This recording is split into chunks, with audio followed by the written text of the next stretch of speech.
नमो अरहन्ताणं नमो नमो श्रीराम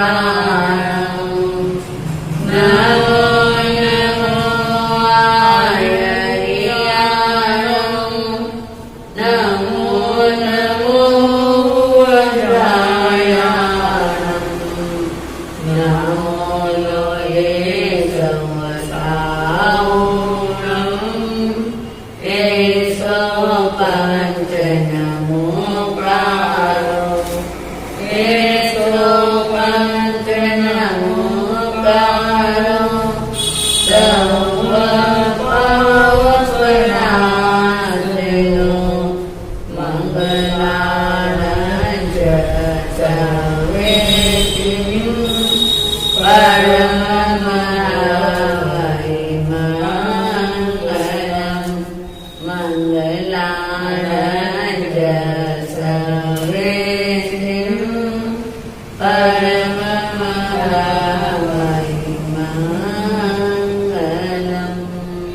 जय बोलो महावीर स्वामी की जय बोलो महावीर स्वामी की घट घट के अंतर्यामी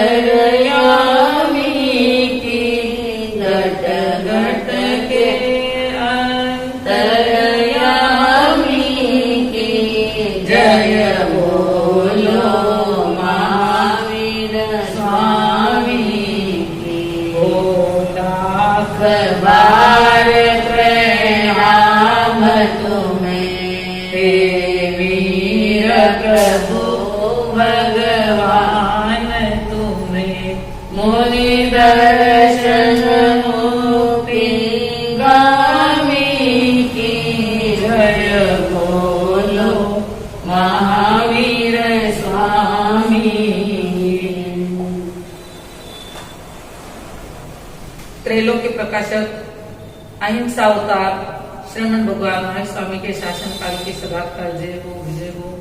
जन जन की आस्था के केंद्र परम श्रद्धेय राष्ट्र संत आचार्य सम्राट आनंद ऋषि जी महाराज की पावन गुण स्मृति को भावबंधन। संसार सागर में भटकती हुई जीवन नौका को किनारे की ओर ले जाने वाली अनंत उत्परी गुरुणी मिया के चरणों में वंदन। सुज्ञ बंधुओं, माताओं एवं बहनों, पर्वाधिराज पर्युषण पर्व का आज तीसरा दिन है।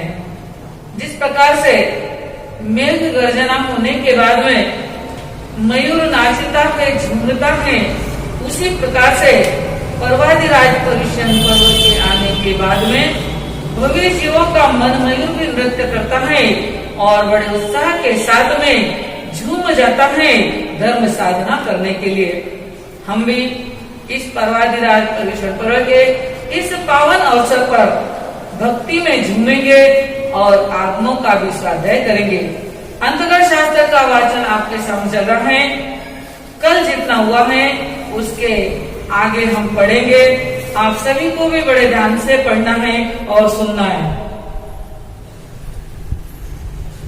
तयणं तीसे देवये अयम अजत्ये चिंतिये पथ्ये मनोगये संकप्पे समुपन्ने एवं खलु अहम सरिसे जाओ नर ऊपर समाणे सत्य पुत्ते पयाया नो जीवन में एकसवी बालतने समणु हुए ए स्वीणम करने वासुदेवे छन्नम मासाणम ममम अंत्यम पाय वंदे हव मागच्छै तम धन्नावणम ताओ अम्मयामु जासिम मन्ने नियत कुच्छी संभुयायिम थण दूध लुदयायिम महुर समल्लावयायिम मम्मण पंजकियायिम थण मूलक देश भागम अभिसरमाणायिम मुद्दयायिम उणोय कोमल कमलो वमेहिम हतयिम गिहिपुण उच्छंगे निवेशयायिम देती समुल्लावये सुमोहरे पुणो पुणो मंजुलप भणिये अहं अधन्ना अपुण्णा एतो एगयर्मवेन पुता एवं ओहे मण संकप्पा जाओ झियाये। तैणम से कन्ने वासुदेवे नहाए जाओ विभूषिये देवये देविये पाय वंदे हव मागच्छै तैणम से कन्ने वासुदेवे देवईं देवीं पासे सीता देवैये देवीये पाय ग्रहण करे करता देवईं देवी एवं व्यासी अन्यायनम अम्मो तुबे ममम पायसिता हट जाओ भव किन्नम अम्मो अच तुबे ओहे जाओ जियाय तेनम सा देवई देवी कर्णम वासुदेवम एवं व्यासी एवं खलु अहम पुता सरी से जाओ समाने सत पुत्ते पर्याया नो च्यवनम में एकश्री बालकने अनुभुए तुमम पीवर्णम पुता मम चन्नम चन्नम मासानम अंतियम पाय वंदे हो मागच्छसि तम धन्नाओनम ताओ अमयाओ जाओ जियामि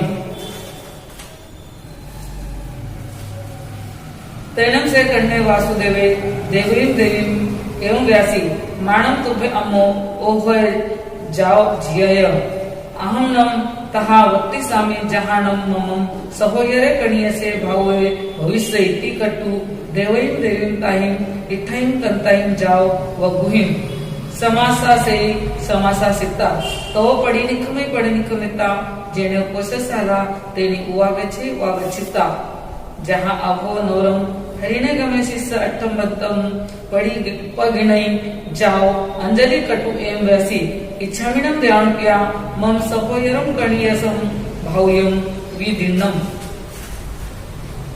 तेणम से हरिने गमेसी देवे कर्णम वासुदेव एवं व्यासी होहीणम ध्यान किया तव देवलोय चुए सहोयरे कणीय से भाव्य सेणम उमुक वार भावे जाओ जोवर्ण गमन पत्ते अरो अरिक निमिष अंत्यम मुंडे जाओ को इसई कर्णम वासुदेव गोचंपी तचंपी एम वही वहीता जामेव दिसम पाव हुए कामेव दिसम पड़ी गए तेणम से करने वासुदेवे कोसा सलाव पड़ी निकमिता जेने देवई देवी तेने वागछे वागछिता देवये देवीये पाय ग्रहणम करे करिता एव व्यासी कोहीणम अम्मो ममम सहोयरे कणियसे भौति कटु देवईं देवीं इठाईं जाओ आशा से आशा सीता जामेव दिसम पाव हुए तामेव दिसम पड़ी गए तेणम सा देवई देवी अन्नया कयायं तंसी तारिस गंसी जाओ सिंहम सुमने पासिता पड़ी बुद्धा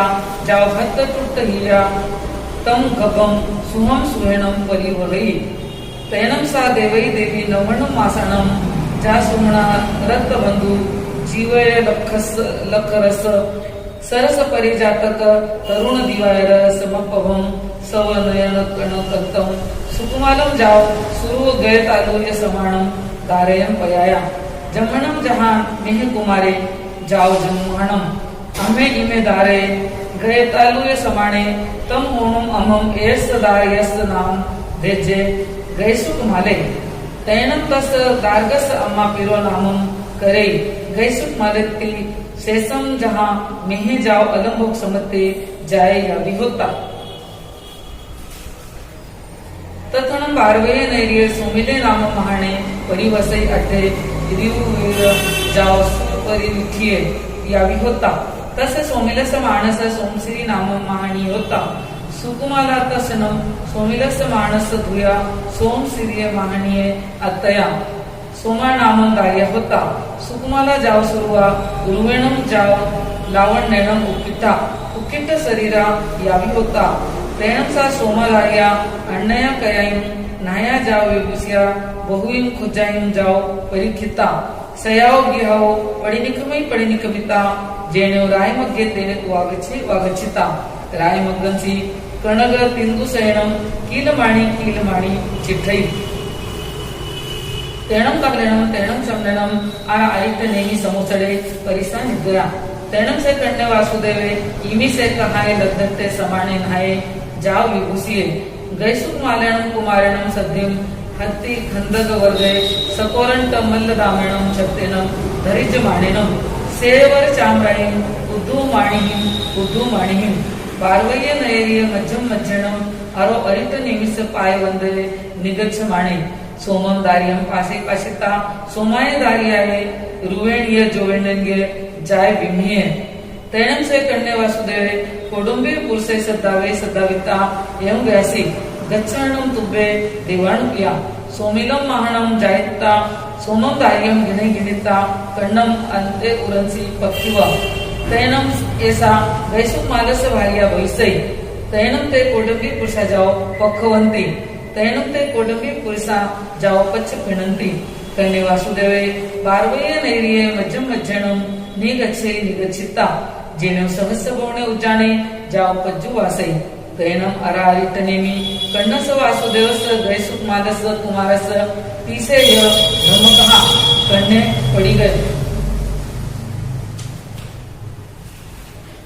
तैणम से वैसुक माले कुमारे अरो अरिट निमिष अंतिम धम्मम सोचा जम नवरम अम्मा पीरम आपुछामी जहां मेहे जम नवरम महिलिया वज्जम जाओ वड्डिये कुले तैणम से कन्ने वासुदेवे इमी से कहाय दत्ते समाने जेने कैसुक माले कुमारे तेने वागच्छिता गैसुक मालम कुमारम आलिंगै आलिंगिता उच्छंगे निवेसे निवेसिता एम व्यासी तुमम ममम सहोयरे कन्यसे भाया तम माणम देवाणु पिया इयानिम अरो अरिट निमिष अंत्यम मुंडे जाओ को यही अहम नम पार्वये नैये मैया मैया राय दिसे एणम अविसिसे सामी तैणम से गैसुक माले कुमारे कन्नेनम वासुदेवेणम एवं बुत्ते समाने तू सीनिये संचित थई तैणम से गैसुक माले कुमारे कन्नम वासुदेवम अम्मा पीरो य ध्वच्चंपी तच्चंपी एवं व्यासी एवं खलु देवानुप्या मानुषय कामा असुई असासिया वंता सवा जाओ विप जहियोवा भविष्यन्ति तम इच्छामिनं देवानुप्या तुभेम अभुन्नाय समाने अरो अरिथनेमि संतिये जाओ को इत्तये तैणम तम गैसुक मालम कुमारम कन्ने वासुदेवे अम्मा पीरो य जाहे नो संचारी बहुजाहिम अणुलोमाहिम जाओ आग वितये काहे अकामा चेव एवं व्यासी तम इच्छामणम ते जाया एक दिवस मवी रजश्रीम पासितय निखमणम जहां महाबलस जाओ तमाणाए तहां जाओ संजमितय तैनम से गैसुक माले अंगारे जाए इलिया समीये जाओ गुप्त बंबयारी तैणम से गैसुक माले अंगारे जम चेव दिसम पवये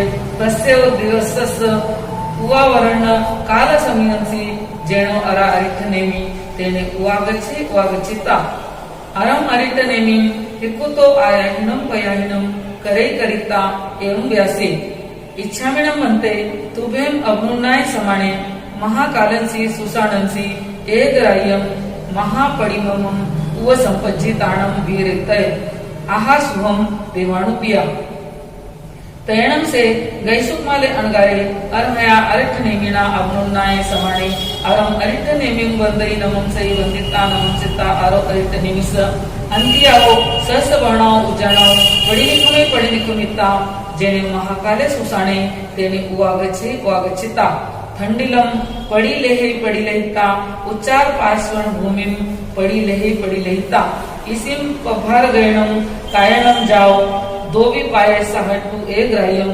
महापडिममम उव संपज्जितानम वीरई इमं चरणम सोमिले महाने सामी देश अठाए बारवइयो नयरियो भैया उव निगये समिहाओ य दभेय उसे य पत्ता मोडयम च गिणय गिनिता तो पड़ी नियतिता महाकालस सुसाणस अदुर सामंत्यनम वी वैमाणे संध्या काल समयंसी पविरल मनुष्यंसी गैसुकमालम अणगारम पासी पस्ता तम वेरम सरई सरिता आसुरुते एवं व्यासी एश नंभो से गैसुकमाले कुमारे अपथीय जाओ परिवज्ये जेनम मम भूयम सोम सिरिय भार्याये अत्ययम सोमम दार्यम अधिष्ठ दोष पय्यम कालवर्तिनिम विपजहिता मुंडे जाओ वये तम सेम खलु मम गैसुकमालस वेर निज्जायनम करित एवं संपेहि संपेहिता दिशा पड़ी लेहनम करी करिता सरसमट्यम गिणगिणिता जेण गैसुकमाले अंगारे तेन वागच्छिता गैसुकमालस अणगारस मध्ये मट्टियाय पालिम बंधई बंदिता जलंतियो चीर जाओ पुल्लिय किंसुय समाने खैरंगारे कहल लेणम गिणई गिणिता गैसुकमालस अणगारस मध्ये पक्षी वै पक्षीविता वियेतव क्षिपमेव अवक्तमय अवक्मिता जामेव दिसम पावगुए तामेव दिसम पड़ी गए तैणम तस गैसुक मालस अंगारस शरीर यांची वेणा पाऊ भूया उज्जला जाओ दुरही यासा तैणम से गैसुक माले अंगारे सोमिलस महानस मनसावी अपदुस माणे तम उज्जलम जाओ अय्या से तैणम तस गैसुक मालस अंगारस तम उज्जलम जाओ अय्या से मानस सुवेणम परिणामेणम पसत्तज वसानेणम तयावर निजाणम कमाणम खयणम कमरय विकिरणकरम अपवकरणम अणुपविठ्ठस अनंते अणुत्तरे जाओ केवल वर नाण दंसणे समुपण्णे तो पच्छा सिद्धे जाव पहिणे तथनम आहासनीयेहिं देवेहिं समम आराह्यन्ति कट्टु दिवे सुरभि गंधोदय उठे दसक वणे कुसुमे निवाइये चेलुक खेवे कये दिवे गिय गंधर्व नीनाए कये यावी होता तैणम से कण्णु वासुदेव कलम औप भायाये जाव जलंते नाय जाव विभूसिये हत्ती खंद वर्गे सपोरंट मल्ल दामेणम सत्यनम धरिज माणेनम सेवर चामराहिम उद्धू माणिहिम मय्या बड चडगर पहकर वंद परिखिते वारवईम नैनिम मज्जम मज्जनम जेनेव अरा ऐटनेमी तेनेव पहारेथ गमणाये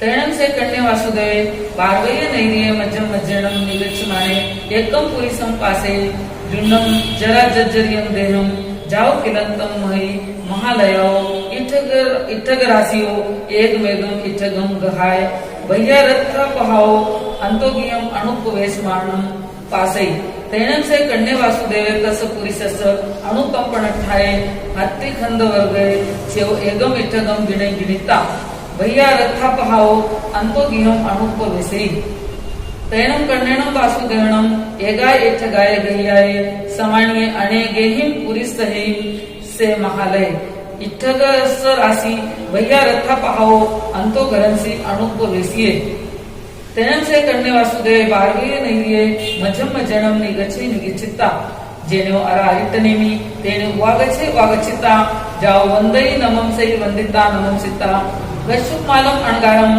अपासमाने अरम अरिटनेमी वंदई नमम से वंदिता नमम सिता एम व्यासी कहिनो म्हणते से ममस होयरे भाया गैसुक माले अणगारे जन्म अहम वंदामी नमम सामी तैणम आरा अरिटनेमी कण्णम वासुदेवम एम व्यासी साहियनम कन्ना वैसुक मालनम अणगारणम अपणो अठे तैणम से कन्ने वासुदेवे अरम अरिटनेमी एम व्यासी कण्णम म्हणते गैसुक मालनम अणगारणम साहिये अपणो अठे तैणम आरा अरिटनेमी कण्णम वासुदेवम एम व्यासी एम खलु कन्ना गैसुक मालनम अणगारणम मम कलम भुवावरण काल समयंसी वंदई नमम सई वंदिता नमम सिता एम व्यासी इच्छामिणम जाओ ओ संपज्जिताणम वीरई तैणम तम गैसुक मालम अणगारम एके दिसे पासे पासिता सुरुते जाओ सिद्धे तम एम खलु कन्ना गैसुक मालनम अणगारणम साहिये अपणो अठे तैणम से कन्ने वासुदेवे अरम अरिटनेमी एवं व्यासी केशनम म्हणते से पुरुषे अपथिये पथिये जाओ परिवज्जिये जेनम मम सवयरम कणिय संभायरम गैसुक मालम अणगारम अकाले चेव जीवी याओ बहुरुगिये तैणम आरा अरिटनेमी कण्णम वासुदेवम एम व्यासी मानम कन्ना तुमम तस पुरिसस ओ समावज्जहि एवं खलु कन्ना तेणम पुरुषेणम गैसुक मालस अणगारस साहिज्ये दिन्ने कन्नम बनते तेणम पुरुषेणम गैसुक मालस साहिज्ये दिन्ने तैणम आरा अरिटनेमी कण्णम वासुदेवम एवं व्यासी से नूनम कन्ना तुमम ममम पाय वंदे हव मागच्छमाणे बारवय नैरिये एकम पुरुषम पाससी जाओ अणुपवेशिये जहानम कन्ना तुमम तस पुरुषस साहज्य दिन्ने एवमेव कन्ना तेणम पुरुषेणम गैसुक मालस अणगारस अनेक भवसय सहस संचियम कम्मम उदिरे मानेनम बहु कम्म निजरठम साहिज्य दिन्ने तैणम से कण्य वासुदेवे अरम अरिटनेमी एवं व्यासी सेनम म्हणते पुरुषे मय कहम जाणी योगे तैणम आरा अरिटनेमी कण्णम वासुदेव एवं व्यासी जेनम कन्ना तुमम बारवे नैरिये अणुप विसमाणम पासिता ठीये चेव ठी भेणम कालम करिसई तैणम तुमम जानी जासी एसनम से पुरुषे तैणम से कन्ने वासुदेवे अरम ऐठ नेमिम वंदई नमन सई वंदिता नमसता जेनेवो आभिसेयम हत्ति रेणम तेने वागचिता हत्तिम दुर्हुई दुरिता जेने वारवई नैरी जेने सेहिये तेने पहारेत गमनाई तैणम तस सोमिलस मानस कल्लम जाओ जलंते अयन यारुवे अजत्तिये जाओ समुपन्ने एवं खलु कन्ने वासुदेव अरम अरिटने में पाए वंदय निदय तम नाय मेयम अरहया विनाय मेयम अरहया सूय मेयम अरहया सिद्ध मेयम अरहया भविष्य कन्नस वासुदेवस तम नजय नम कन्ने वासुदेवे ममम केणवी कुमारणम मारिसैति कट्टु भिये सयाओ भियाओ पड़ी निकमिता कन्नस वासुदेवस बारवैम नैरिम अणुपुरिस मानस पूर्व सपखिम सपड़ी दिसम हवम आगए तैनम सोमिले माने कर्णम वासुदेव सहसा पाचिता भिये ठीये चेव ठी भेणम कालम करे करिता धरणी तरसी सवंगेहिम दसती सन्नी वडिये तैणम से कन्ने वासुदेवे सोमिलम महाणम पासे पास्ता एवं व्यासी एष्णम भो देवाणुपिया से सोमिले महाणे अपत्य जाओ परिवज्य जेण ममन सवयरे कणिये से भाये गए सुमाले अंगारे अकाले चेव जीवी आओ रुये ती कट्टू सोमिलम महाणम पाणेम कड्डाविता तम भूमिम पाणी एणम अभुखाविता जेणव सहे गिये तेने उवा गए सेम नियम अणुकोविटे एवं खलु जंबू समनेनम भगवया जाओ संपत्त्यनम अट्टमस संगस अंतगर्दसनम तच्चस वगस अट्टमस अध्ययनस अयमते पणते नववाद्यम नवमस उख्यो एवं खलु जंबू तेणम कालेणम तेणम समनेनम बारवैये नैरिये जहाँ पट में जाओ वीरई ततनम बारवैये बलदेवे नामम राय भोक्ता वन्नो तस्नम बलदेव सरण्णो धारणी नामम देवी भोक्ता वन्नो तैणम सा धारणी सिंहम सुमणे जहाँ गोय में नरो सुमे नामम कुमारे पन्नासम दाओ 14 पुआइम आई जई 20 बासाइम परियाओ सेसम तम चेव जाओ से तुंजे सिद्धे निख्यो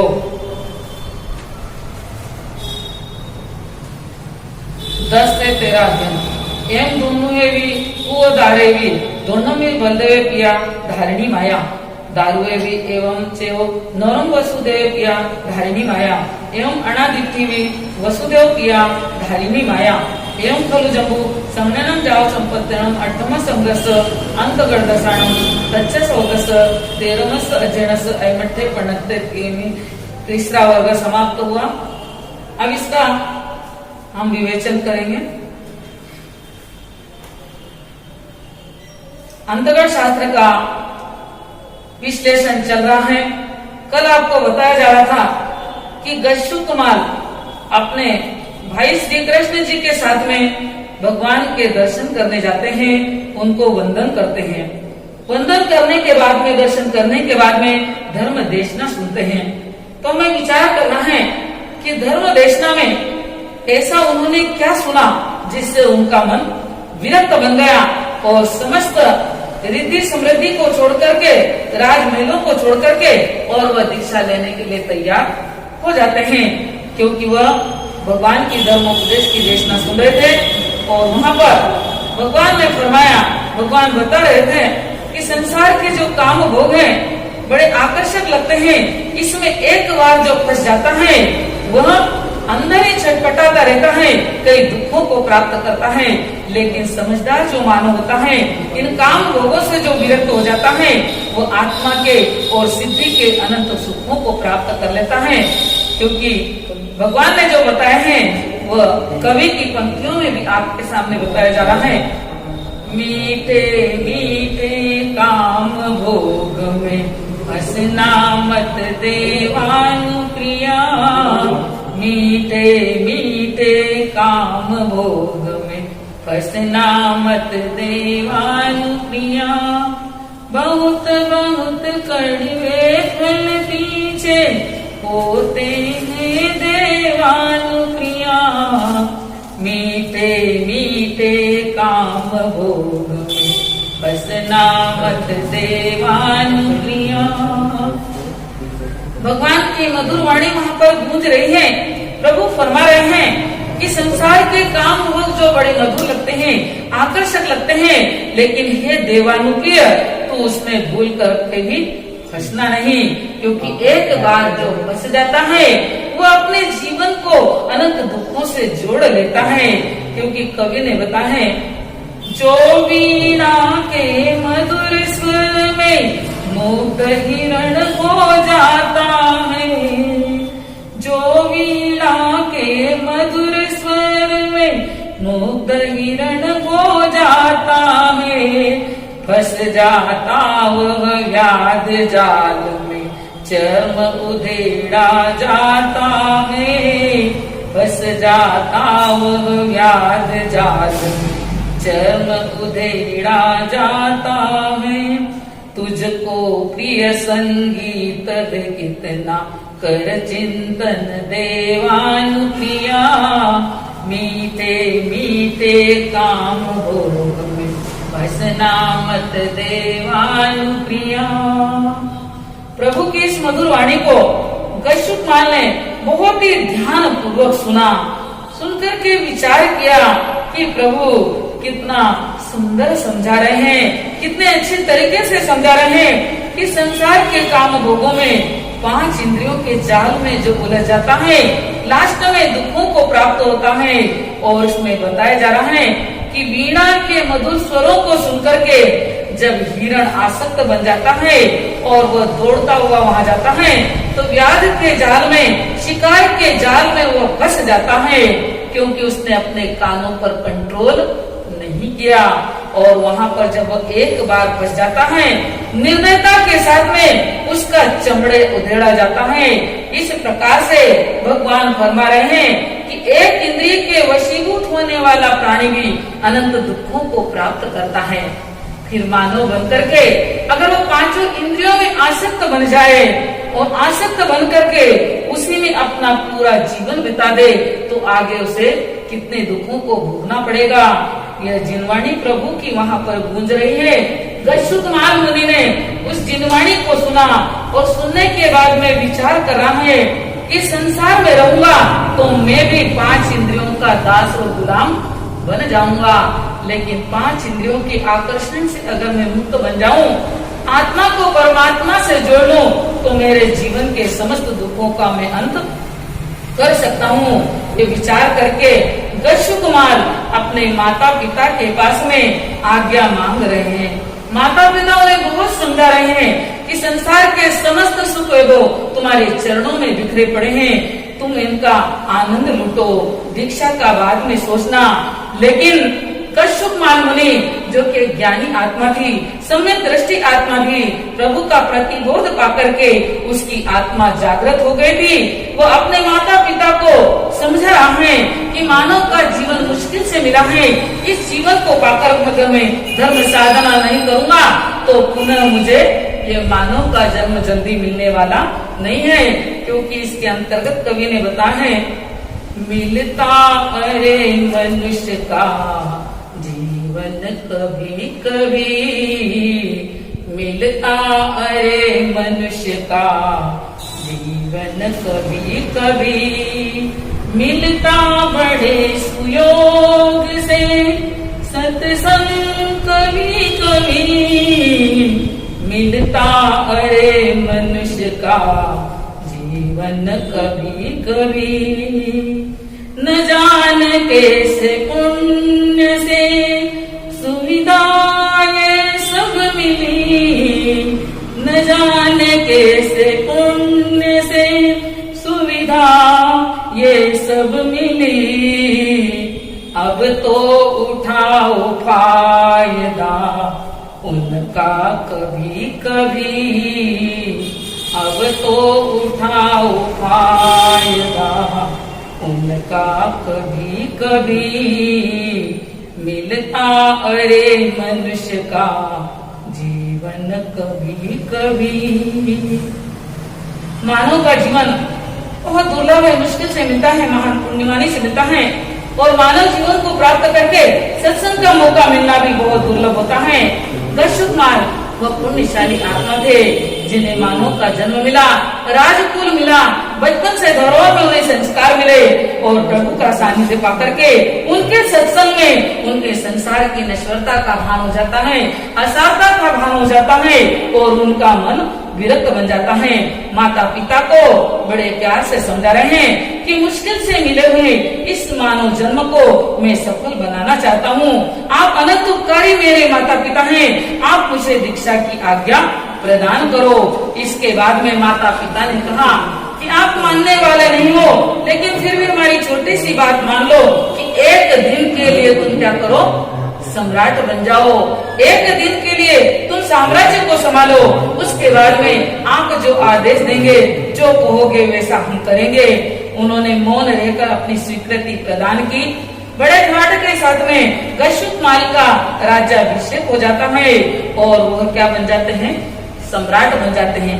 माता पिता को और कृष्ण को लगा था कि सम्राट बनने के बाद में इसका मन संसार में वापस जुड़ जाएगा, राज्यसभा का और राजगद्दी का आकर्षण इसके मन में पैदा हो जाएगा। लेकिन गच्छुतमाल का वैराग्य कोई कच्चा वैराग्य नहीं था। उन्हें जैसे ही राजगद्दी पर राज्याभिषेक करके बैठाएगा, बैठते ही उन्होंने आज्ञा दे दी है कि सब मिलकर के मेरी दीक्षा की क्या करो, तैयारी करो। राजा बनने के बाद में यही आज्ञा उन्होंने बता दी। उसके बाद में उनकी आज्ञा का पालन हुआ, दीक्षा की समस्त तैयारियां हुई और बड़े ठाट के साथ में उनका जुलूस निकाला गया। पालकी में बिठा करके प्रभु के वहां पर ले जाया गया और जाकर के वहां पर प्रभु चरणों में उन्हें दीक्षित बना दिया गया। प्रभु के चरणों में वो अणगार बन जाते हैं और अणगार बन करके बड़े प्रसन्न होते हैं कि संसार के बोझ से आज मैं मुक्त बन चुका हूँ। और उसके बाद में दीक्षा लेने के बाद में अणगार बनने के बाद में प्रभु से उन्होंने आज्ञा मांगी, हे प्रभु आपकी अगर आज्ञा हो तो मैं अपने कर्मों के बंधनों को तोड़ने के लिए महाकाल शमशान में जाना चाहता हूँ और वहाँ पर मैं एक रात्रि की महाप्रतिमा को अंगीकार करना चाहता हूँ। प्रभु ने फरमाया जैसा सुख हो वैसा करो। और इसके बाद में प्रभु आज्ञा होने के बाद में वो महाकाल शमशान में चले जाते हैं महाप्रतिमा को अंगीकार करने के लिए। वहाँ जाकर के वो ध्यानस्थ हो जाते हैं, आत्मा और शरीर के वेद विज्ञान का चिंतन कर रहे हैं। इतने में ही उधर से सोमिल ब्राह्मण का आना हुआ। सोमिल ब्राह्मण जो किसी काम से जंगल में गया था, समिधा को एकत्रित करने गया था और इसके साथ ही जब उधर से निकला तो उन्होंने वहाँ पर शमशान में देखा कि मेरे जो जमाई होने वाले हैं वो गशुकमाल, जिनके साथ में मैंने अपनी कन्या का संबंध, सोमा नाम की कन्या का संबंध पक्का किया है। और यह तो साधु बनकर के बेटा है, बहुत ढोंगी दिखता है, क्योंकि पहले तो मेरी कन्या के साथ में सगाई की, उसके साथ संबंध पक्का कर लिया और यह मुनि बन करके बैठ गया। कई जन्मों के पूर्वों के संचित कर्मों का वहाँ पर उदय आ गया था और उस सोमिल ब्राह्मण का तीव्र वेर जागृत हो गया था। उन्होंने चारों तरफ देखा, वहाँ से तालाब के किनारे से गीली मिट्टी ला करके और गशुकमाल के सिर के ऊपर चारों तरफ से मिट्टी की पाल बांध देते हैं और एक चिता जल रही थी नजदीक में, वहाँ से खेड़ के जलते हुए लाल अंगारे ला करके और उनके सिर के ऊपर रख देते हैं। गशुकमाल मुनि जिनके जीवन में भयंकर उपसर्ग आया था, भयंकर कष्ट उनके जीवन में हो रहा था, लेकिन गशुकमाल मुनि ने मन में विचार किया, शरीर अलग है, आत्मा अलग है, आत्मा अमर रहती है, वो कभी मरने वाली नहीं है। मुझे तो अपने कर्मों का कर्ज चुकाने का सुनहरा चांस मिला है। संभाव के साथ में उस वेदना को उन्होंने सहन करा। जिस प्रकार से खिचड़ी सींचती है उसी प्रकार से उनका मस्तक अंगारों में क्या हो रहा था, जल रहा था, सींच रहा था। लेकिन उस महान आत्मा ने सद्भाव के साथ में कर्मों के बंधन से मुक्त होने के लिए समस्त वेदना को सहा। इसके बाद में आत्मा का भेद विज्ञान करते करते शुक्ल ध्यान की श्रेणियां चढ़ते चढ़ते उन्हें केवल ज्ञान हो जाता है और केवल ज्ञान होने के बाद में कुछ ही क्षणों के अंदर वो आत्मा सिद्ध, बुद्ध और मुक्त हो जाती है। तो गशुकमाल मुनि जिन्होंने अपने जीवन के समस्त कार्यों को समस्त सिद्ध कर लिया है और वह सिद्ध बुद्ध मुक्त बन गए हैं। क्योंकि व्यक्ति अपने जीवन में संकटों का सामना करता है तभी जाकर के वह कर्मों से मुक्त होता है। गच्छुक माल का ये सुंदर वर्णन हमारे जीवन को बहुत सुंदर प्रेरणा देता है। इन्हीं शब्दों के साथ मैं अपने शब्दों को विराम देती हूँ। बोले आचार्य भगवान की जय। ये पढ़ते पंजा सुत्ता गमे अर्था गमे तदुभ्या गमे एवं श्री ज्ञान के विषय में जो कोई अच्छा लगा हो तो आलो जम वायदम बच्चा मेरे हिंकरम अचकरम पैघनम विनयनम जोगिनम घोषणम सुटो दिनम ऋतु परिचयम अकाले तो सजाओ काले न को सजाओ असजाए सजायम सजाए न सजायम बनता गुणता विचारता ज्ञान और ज्ञानवंत की आसाधना की हो स्वाध्याय संबंधी कोई पाप दोष लगो तो मिच्छा होना।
पछताया करते जो धर्म निभाते हैं अपना भी सदा सुख पाया करते हैं। सच्चे अर्थों में जीवन को वे सफल बनाया करते हैं, सफल बनाया करते हैं। संसार सागर में भटकती हुई जीवन नौका को किनारे की ओर ले जाने वाली अनंत उपकारी पूज्य गुणी मैया के चरणों में वंदन। सुख्य बंधुओं, माताओं एवं बहनों, पर्वाधिराज पर्युषण पर्व का आज तीसरा दिवस है। यह पर्व हमें जीवन में बहुत ही सुंदर और महत्वपूर्ण प्रेरणा दे रहा है। यह पर्व हमारे जीवन के लिए महान उपकारी पर्व है, जिस पर्व को मनाने के लिए स्वर्ग लोक के देवी देवता भी तरसते हैं। हमारा सौभाग्य है कि हमें यह पर्व मनाने का मौका मिला है। इस पर्व को मनाते हुए सबसे पहले पर्वाधिराज पर्युषण पर्व की भक्ति हम एक गीत के माध्यम से करेंगे। अब धर्म ध्यान और प्रेम भाव की सुंदर ज्योति जगाओ, यह पर्व पर्युषण मनाओ, यह पर्व पर्युषण मनाओ। अब धर्म ध्यान और प्रेम भाव की सुंदर ज्योति जगाओ, यह पर्व पर्युषण मनाओ, यह पर्व पर्युषण मनाओ। तप दिवस है आज व्रती बन जीवन सफल बनाओ, यह पर्व पर्युषण मनाओ, यह पर्व पर्युषण मनाओ। जो अष्ट दिवस का पर्व कहता ज्ञान की ज्योति जगाता, ज्ञान की ज्योति जगाता, जो मोक्षपुरी की राह बताकर जीवन सफल बनाता, जीवन सफल बनाता। आत्म को शुद्ध बना करके शाश्वत सुख अपनाओ, ये पर्व पर्युषण मनाओ, यह पर्व पर्युषण मनाओ। अब धर्म ध्यान और प्रेम भाव की सुंदर ज्योति जगाओ, यह पर्व पर्युषण मनाओ, यह पर्व पर्युषण मनाओ। तप त्याग सब करो प्रेम से, श्रद्धा प्रभु से जोड़ो, श्रद्धा प्रभु से जोड़ो। भव भव के रोग मिटा करके कर्म के बंधन तोड़ो, कर्म के बंधन तोड़ो। भक्ति में मन को मस्त बना के जिन शासन शान बढ़ाओ, यह पर्व पर्युषण मनाओ, यह पर्व पर्युषण मनाओ। अब धर्म ध्यान और प्रेम भाव की सुंदर ज्योति जगाओ, यह पर्व पर्युषण मनाओ, यह पर्व पर्युषण मनाओ। पर्युषण पर्व का योग मिला, अवसर आया है सुहाना, अवसर आया है सुहाना। जिन वाणी संदेश को पाने जन जन मन हर्षाया, जन जन मन हर्षाया। कुछ लाभ उठाओ सब मिल करके, धर्म का बिगुल बजाओ, यह पर्व पर्युषण मनाओ, यह पर्व पर्युषण मनाओ। अब धर्म ध्यान और प्रेम भाव की सुंदर ज्योति जगाओ, यह पर्व पर्युषण मनाओ, यह पर्व पर्युषण मनाओ। सुखे बंधुओं, पर्वाधिराज पर्युषण पर्व यह पावन पर्व है। इस पर्व के अवसर पर हमें कुछ महत्वपूर्ण विषयों पर चिंतन मंथन करना है। ये 8 दिनों का पर्व हमें बहुत ही सुंदर प्रेरणा देता है, क्योंकि कर्म भी 8 होते हैं और कर्म 8 के साथ में आत्मा भी 8 है। 8 के ठाठ हमारे लग रहे हैं। इन 8 का ठाठ लगाने वाली ये महत्वपूर्ण 8 बातें कि कर्म भी 8 होते हैं, आत्मा भी 8 होती है, सिद्धि भी 8 होती है और मंगल कितने होते हैं?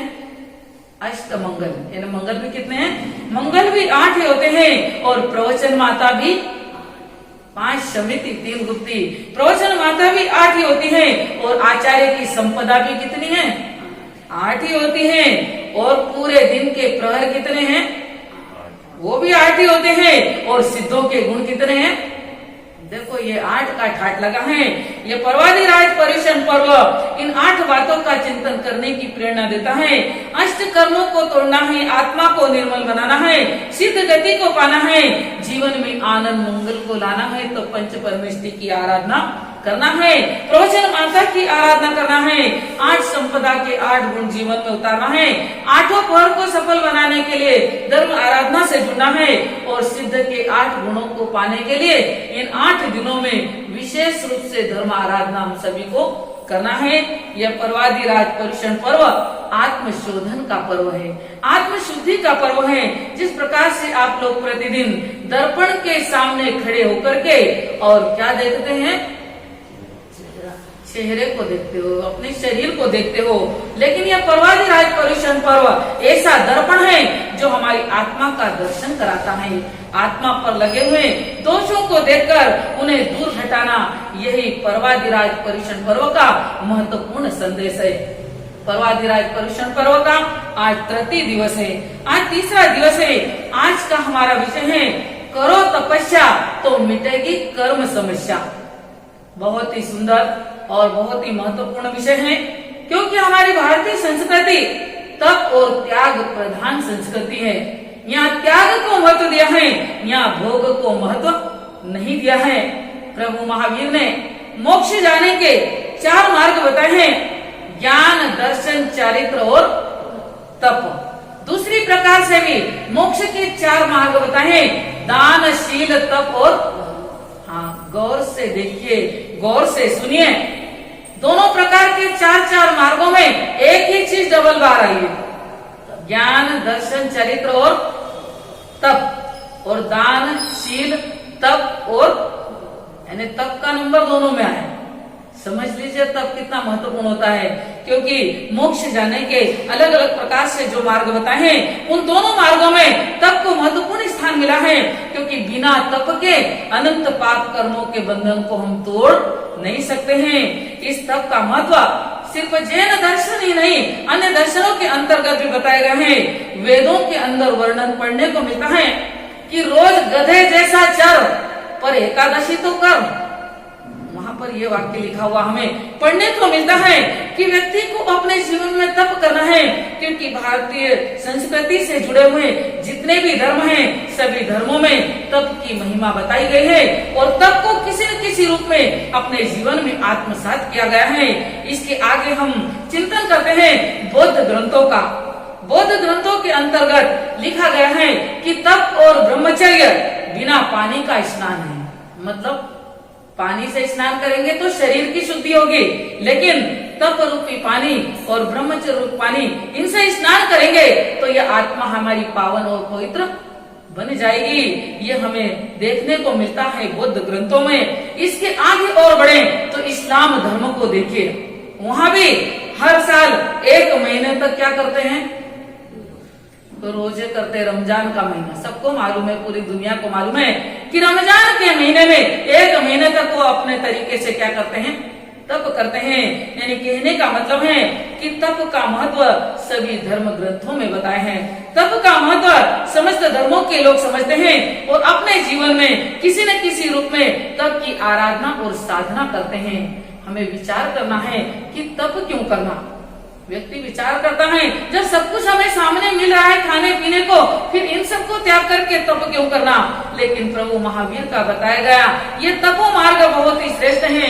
इस तप की महिमा बताते हुए बताए कि तप क्यों करना। इसे समझने के लिए सबसे पहले हम आपको 2 पंक्तियां बता रहे हैं कि या तो आम खुद पके या जरिए से पाल, या तो कर्म रस देकर के झड़े या तप से देवे गाल। यानी 2 पंक्तियां आपको समझ में आ गई होगी कि आम को पकने के 2 तरीके हैं। एक तो वह समय बीतने पर अपने आप डाली के ऊपर क्या होता है, पक जाता है, और दूसरा तरीका तो आपको मालूम ही है कि कच्चे आम को नीचे उतार लेते हैं और उसके बाद क्या करते हैं, उनको पकाने की व्यवस्था, अभी तो बहुत सारी सुविधाएं हो गई है, उनको पकाने की व्यवस्था करते हैं और उन्हें पका लिया जाता है। यानी समय से पहले पकाने की सुविधाएं आपके पास में उपलब्ध हैं।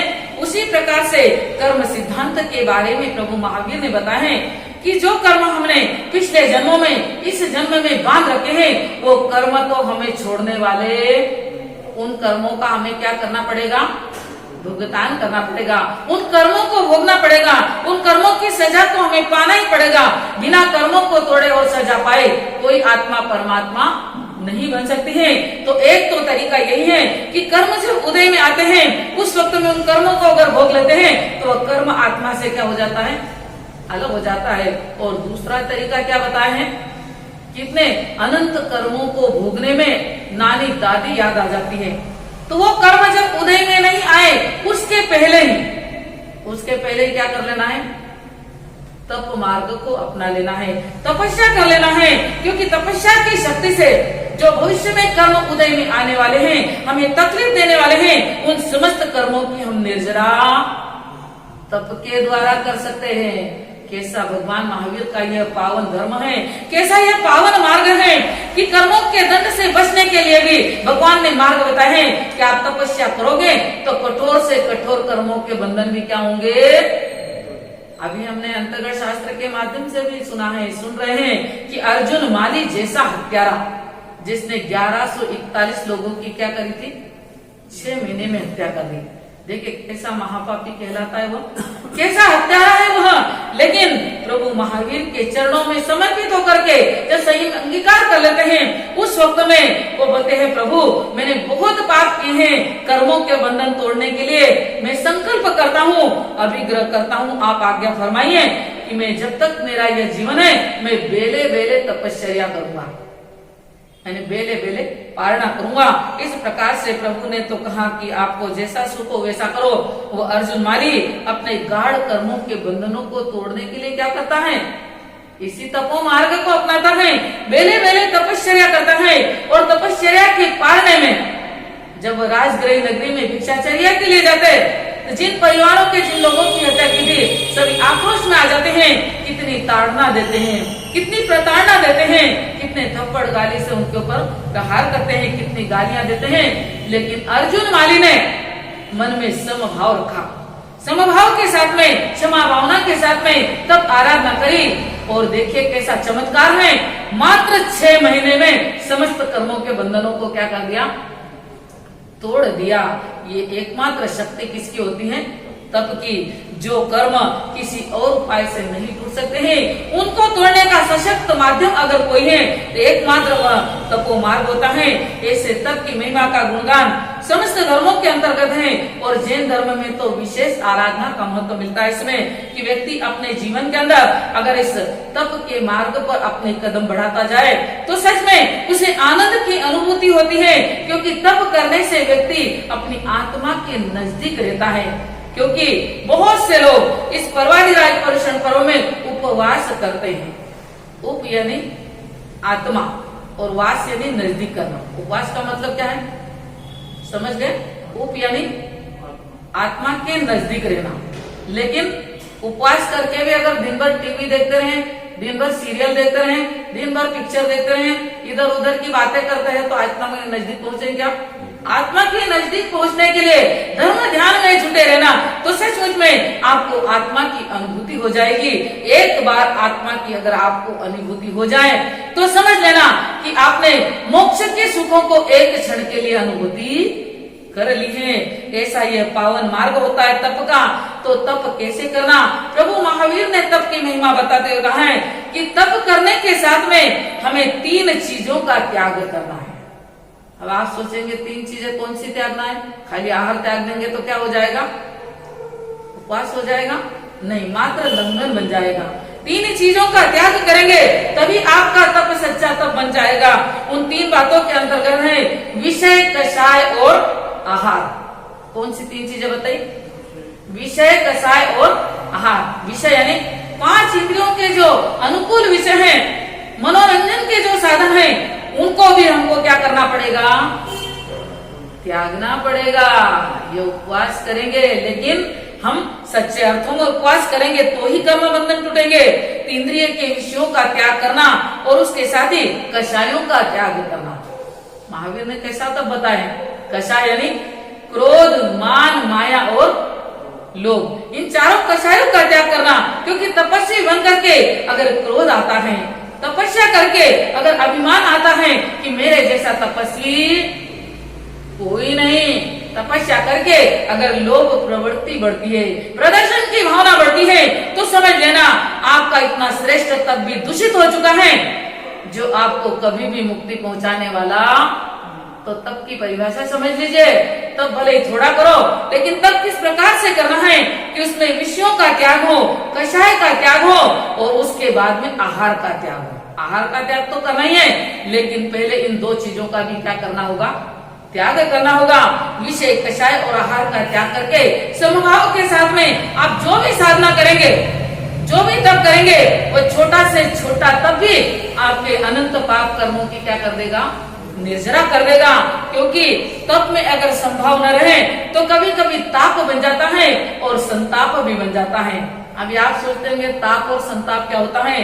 ताप का मतलब होता है कि अज्ञान अवस्था में, कौन सी अवस्था में, अज्ञान अवस्था में जो तप किया जाता है। कौन से तप अज्ञान अवस्था में होते हैं, उसे बाल तप भी कहा गया है। जैसे बहुत सी जगह देखने को पढ़ने को मिलता है कि बहुत से सन्यासी चारों तरफ अग्नि क्या कर लेते हैं, जलाते हैं, और ऊपर से सूर्य की क्या करते हैं, उसको बोलते पंचाग्नि तप। कौन सा तप बोलते हैं। देखिए कितना कठोर उपसर्ग परिसर और कितनी कठिन उसकी तपस्या है, लेकिन कर्मों की निर्जरा होगी क्या, नहीं होगी। क्योंकि अज्ञानता के कारण से अनंत जीवों की हिंसा के साथ में, क्योंकि अग्नि में जीव है। अग्नि में क्या है, वो तो महावीर ने तो बताई है, लेकिन आज के वैज्ञानिकों ने भी उसमें जीवों की सिद्धि कर दी है। अग्नि के अनंत जीवों की हिंसा करने के बाद में अगर तप करेंगे तो अज्ञान तप बन जाता है। ऐसा तप हमारे जीवन में तप नहीं, वो ताप बन जाता है। ताप का मतलब है कषायों को प्रज्वलित करने वाली चीजें। ऐसे तप से भी कोई जिंदगी का कल्याण नहीं होगा। और तप और ताप के बाद में तीसरा शब्द है संताप। ये संताप भी बहुत ही महत्वपूर्ण शब्द है, समझने लायक है कि बहुत बार व्यक्ति अपने घर गृहस्थ जीवन के अंतर्गत रहता है और कभी कभी कोई बात ऐसी हो जाती है, कहा सुनी हो जाती है और अपमानित होने का मौका, और कहते हैं कि उसको बुरा लग गया तो आज दिन भर खाना नहीं खाया। ये बात तो आए दिन हमको सुनने को मिलती है कि माँ साहब बेटे को बुरा लग गया, उसने घर में 2 दिन से खाना ही नहीं खाया। बहू को बुरा लग गया, दिन भर होगा अभी तक उसने भोजन भी। सासू जी को बुरा लग गया, वो होटली पे बाहर जाकर के बैठी है, कितना मनाए लेकिन अभी तक खाना, अब दिन भर से भूखी बैठी है, तपस्या हो गई ना है? अरे दिन भर से कुछ नहीं खाया उसने, वो तपस्वी बन गई, तपस्या हो गई नहीं। ये लंघन उसके जीवन का संताप बन जाता है, अनंत कर्मों के बंधन बन जाते हैं। क्योंकि व्यक्ति अपने जीवन में अपने क्रोध को निकालने के लिए भी लंघन कर लेता है। लेकिन ऐसे तप का हमारे जैन दर्शन में कोई महत्व नहीं है, क्योंकि तप तो ऐसी पावन चीज है जो समभाव के साथ में और अपनी अंदर की भावना के साथ में किया जाता है। न तो जबरदस्ती किया जाता है, न क्रोध के कारण किया जाता है। तो तप की परिभाषाओं को समझ करके आप अपने जीवन में इस तप को उतारिए। क्योंकि भगवान महावीर ने तो ये तप का मार्ग ऐसा श्रेष्ठ बताया है कि नौकारसी भी तप है। क्योंकि बहुत से लोग को तो तप का नाम सुनकर घबरा जाते हैं, मासा हमारे से तो मांस कमर नहीं, अठाई नहीं, तेला बेला कहीं होने वाला नहीं है। कोई बात नहीं है। महावीर का धर्म ऐसा सरल धर्म है कि छोटा से छोटा बच्चा भी उसे अपने जीवन में क्या कर सकता है। लेकिन हम लोग समझने और समझाने में गड़बड़ करते हैं, तो लोग डर जाते हैं कि जैन दर्शन और जैन धर्म कठिन है। एक्चुअली जैन धर्म सबसे सरल धर्म है। इसमें बताए हैं कि आप अगर अपने जीवन में विवेक के साथ में, संभाव के साथ में, समझदारी के साथ में एक नौकार से तप भी कर लो। कौन सा तप, कभी किया या नहीं? अरे उज्जैन नगरी के रहने वाले आप तो सब बहुत ज्यादा आगे बढ़े हुए, बहुत समझदार हो। नौकार से तब सूर्य उदय के 48 मिनट बाद आता है, सभी को मालूम है। बहुत से भाग्यशाली करते हैं और बहुत से लोग तो प्रमाद में छोटा तप भी नहीं करते हैं। लेकिन नौकारसी जैसे तप की भी ऐसी ताकत है कि अगर जीवन भर आप नौकारसी कर लो तो दुर्गति पर ब्रेक लग जाएगा। कितनी ताकत है बताओ छोटे से तप की। लेकिन वह तप कैसा चाहिए, सम्यकत्व के साथ में, विवेक के साथ में, समझदारी के साथ में, ज्ञान के साथ में। जो आप तप आराधना करेंगे वही आपके कर्मों के बंधनों को तोड़ सकता है, तो नौकर से जैसा छोटा सा तप तो हर एक व्यक्ति अपने जीवन के अंदर, यहाँ तक कि बच्चों को भी अगर समझाया जाए तो छोटे बच्चे भी इस तप को अपने जीवन में उतार करके और तपस्वी बनकर अपने जीवन के कर्मों के बंधनों को तोड़ सकते हैं। इस प्रकार से इस तप की महिमा बताई जा रही है। एक बहुत ही सुंदर सा उदाहरण हम आपके सामने रखने जा रहे हैं कि पर्वाधिराज पर्युषण पर्व का अवसर था। उस वक्त में उस नगरी की एक महिला अपने 6 वर्ष के बच्चे को लेकर के स्थानक भवन में पहुंच जाती है, शास्त्र का श्रवण करती हैं, प्रवचन श्रवण करती हैं। उस प्रवचन के अंतर्गत तेले तप की महिमा बताई जा रही थी। तेले तप को क्या बोलते हैं? अट्ठम तप। तेले तप की महिमा का वर्णन चल रहा था। बहुत सारे लोग प्रवचन सुन रहे थे। प्रवचन के बाद में पचकांड करवाए जा रहे थे। कई लोगों ने तेले के क्या कर लिए? पचकांड कर लिए गुरुदेव के मुखारविंद से। इसके बाद में वो 6 साल का बच्चा उस प्रवचन को ध्यान से सुनता है और विचार करता है कि मैं भी क्या कर लूं।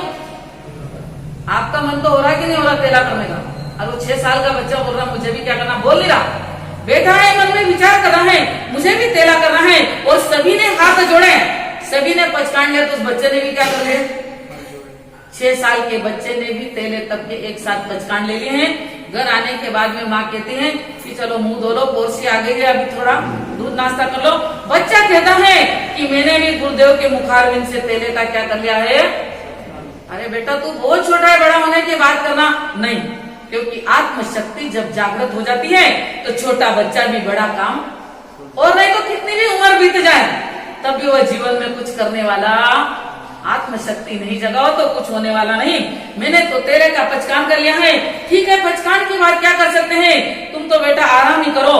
उसके बाद में कुछ योग संयोग ऐसा बना कि रात्रि के समय कहीं से एक सर्प आया और उस बच्चे को काट लिया। काटने के बाद में बच्चे का देहांत हो जाता है, उसकी मृत्यु हो जाती है। मृत्यु के आगे तो किसी का जोर चलता, बच्चा तो मर जाता है। लेकिन तेले तप की उसकी पवित्र भावना, ऐसी पवित्र ऊंची भावना थी जो उसके साथ में वह भावना चली गई और एक करोड़पति घर के अंदर, एक नगर के अंदर एक नाग केतु नाम के बच्चे के रूप में जन्म लेता है। किसके रूप में जन्म लिया? ऐसे संपन्न परिवार में, सुसंस्कारी परिवार में वहां पर जाकर के लड़के के रूप में, बच्चे के रूप में जन्म लेता है। उस बच्चे का नाम नाग केतु कुमार रखा है। इतिहास की ये प्रसिद्ध घटना है, हमारे जैन इतिहास की ये सत्य बात आपको हम बताने जा रहे हैं। उसके बाद में बच्चा धीरे धीरे बड़ा होता जा रहा है, बड़े प्यार से लालन पालन हो रहा है और बड़ा होते होते बच्चा 3 महीने का हो गया। कितना बड़ा हो गया? उसकी माँ भी कैसी संस्कारी होगी। नगर में गुरुदेव का आगमन होता है तो छोटे बच्चे को गोदी में लेकर और कहाँ गए? गुरुदेव के दर्शन करने, प्रवचन सुनने। देखिए कैसे उच्च संस्कार उस परिवार के अंदर है कि नगर में गुरुदेव पधारे हैं तो बिना दर्शन किए मन मानता, क्योंकि ये भवी आत्माओं का परिचय है कि साधु आया न हरसिया गया न दीधा रोए, कबीरा ऐसे निष्ठुर की कभी न मुक्ति हो।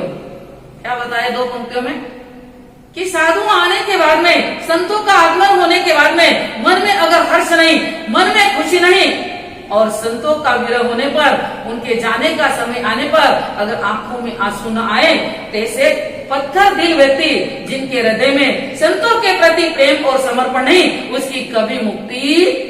ये किसने बताया?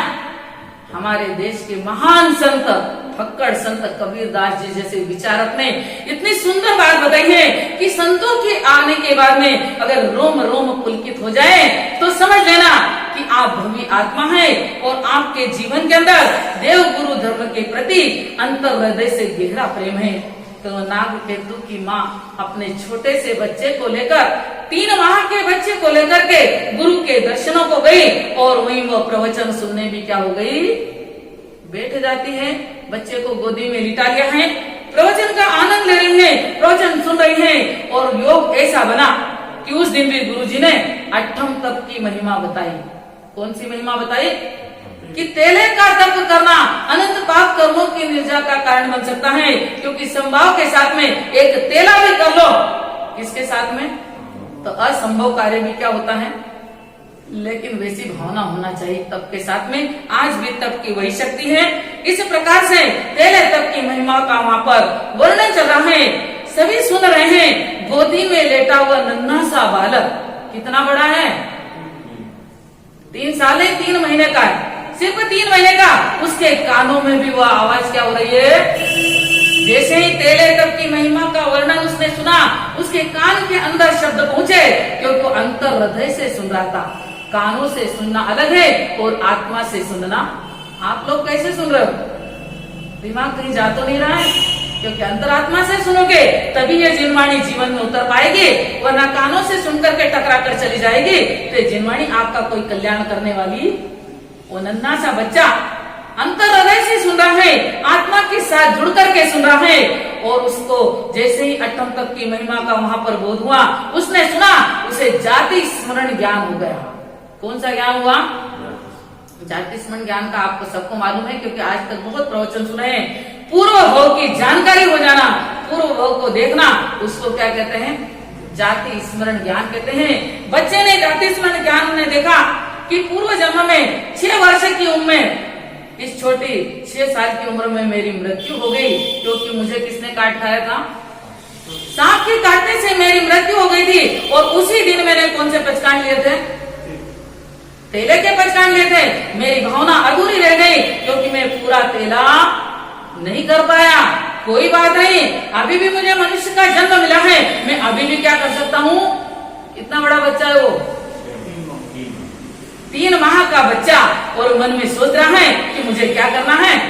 अरे हम तो इतने बड़े बड़े हो गए, उपवास करने का बोलो, बेला करने का बोलो, तेला करने का बोलो, तो कहते नहीं माचा हमसे होने वाला, क्योंकि इसके लिए शूरवीर बनना पड़ता है। तपस्या करना शूरवीरों का काम है। कायर व्यक्ति अपने जीवन में तपस्या कभी नहीं कर सकता है। उस बच्चे ने मन में विचार किया कि बच्चा तो 3 ही महीने का, बोल सकता है क्या वो, 3 महीने का बच्चा बोलता है क्या, माताओं बहनों से पूछ लो थोड़ा।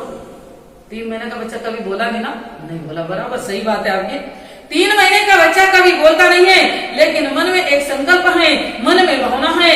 गुरुदेव ने जब तेले तप का पचकान कराया, तो बच्चा भी उस भाव को क्या कर लेता, मन में धारण, और तेले के पचकान मन में ही कर लेता है, तेला पचक लेता है। नन्हा सा 3 माह का बच्चा, प्रवचन समाप्त हो गया।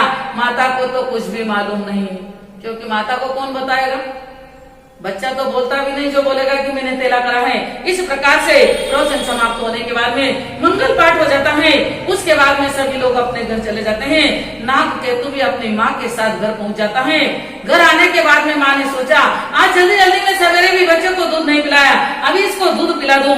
दूध पिलाने की कोशिश करती है, लेकिन बच्चा अपना मुंह खोलने को तैयार, पता नहीं इसको क्या हो गया, दूध भी नहीं पी रहा, मुंह भी नहीं खोल रहा है। वो अपने काम में लगे। थोड़ी देर के बाद में इसको देखती हूँ, फिर थोड़ी देर के बाद में वापस ट्राई किया, लेकिन बच्चा मुंह खोलने को तैयार, कि उसको मालूम है मेरा तप चल रहा है। पूरा दिन बीत गया, रात हो गई। माता परेशान हो जाती है, आज मेरे प्यारे बच्चे को क्या हो गया है, मुंह नहीं खोल रहा है, दूध भी पीने को तैयार नहीं। पूरा दिन पूरी रात जैसे तैसे बीत गई। दूसरा दिन आ गया है, दूसरे दिन भी वह कोशिश करती है, लेकिन वह अपना मुंह खोलने को तैयार। आखिर डॉक्टरों को बताया, डॉक्टरों ने कहा बच्चा पूर्ण स्वस्थ है, इसे कुछ भी बीमारी, कुछ तकलीफ नहीं है। इसके दिल के अंदर, इसकी आत्मा के अंदर क्या है वो समझ में नहीं आता है, कि कौन सी बीमारी हमें भी ध्यान में आता। सभी परेशान हो जाते हैं, बच्चा मुंह खोलने को तैयार नहीं। दूसरा दिन भी बीत गया, दूसरी रात भी बीत गई। सबसे ज्यादा जो परेशान होने वाली थी वह कौन थी, हाँ, क्योंकि माँ ऐसा शब्द है जिसकी बराबरी दुनिया में कोई नहीं कर सकता है। माँ की भावना अलग रहती है, बच्चे के प्रति उसका असीम प्यार रहता है, अंतर हृदय से जुड़ा हुआ प्यार है। बच्चे की वजह से माता बहुत परेशान हो रही है। दूसरा दिन रात भी बीत गया, तीसरा दिन आ जाता है। तीसरे दिन भी भरपूर कोशिश की गई कि उसको पकड़ करके कुछ तो मुंह के अंदर डालना है, लेकिन बच्चा तो मुंह खोलने को तैयार। तीसरा दिन भी बीत गया, शाम हो जाती है, रात हो जाती है, और तेले तप के कारण से बच्चा मुरझा गया।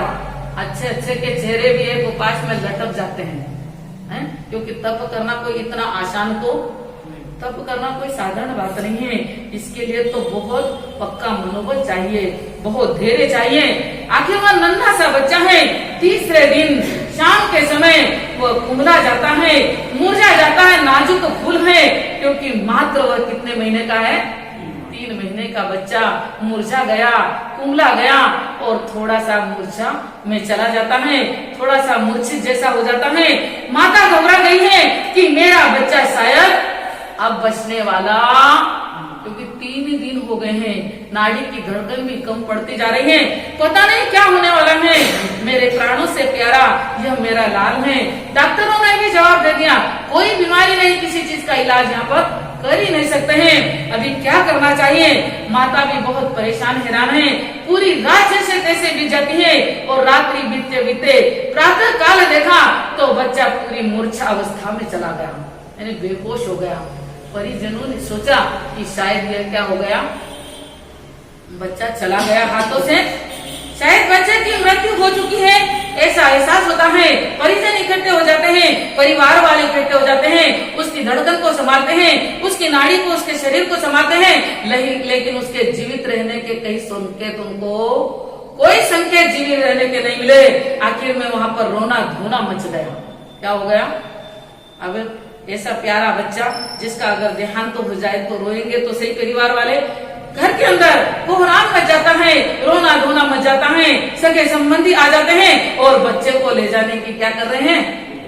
तैयारी कर रहे हैं। इस प्रकार से तैयारी करके बच्चे को उठा करके और शमशान घाट ले गए। कहाँ पहुंच गए हैं? शमशान घाट पहुंच गए हैं। वहां जाने के बाद में बच्चे को नीचे गाड़ने के लिए क्या खोद रहे हैं? खड्डा खोद रहे हैं। खड्डा खोद लिया गया। खोदने के बाद में उस बच्चे को जैसे ही रखने की तैयारी करते हैं, स्वर्ग लोक के देवता उपस्थित हो जाते हैं। यह कोई काल्पनिक कथा नहीं सुना रहे हैं, हमारे जैन इतिहास की प्रसिद्ध घटना नागकेतु कुमार, जिनका वर्णन इसमें मिलता है, वो स्वर्ण अक्षरों में जिनका नाम अंकित हो गया। देवता आकर कहते हैं कि इसे दफनाने की कोशिश मत करो, यह बच्चा मरा नहीं, यह मूर्छित हो गया है, क्योंकि 3 दिन से इसने क्या कर रखा है?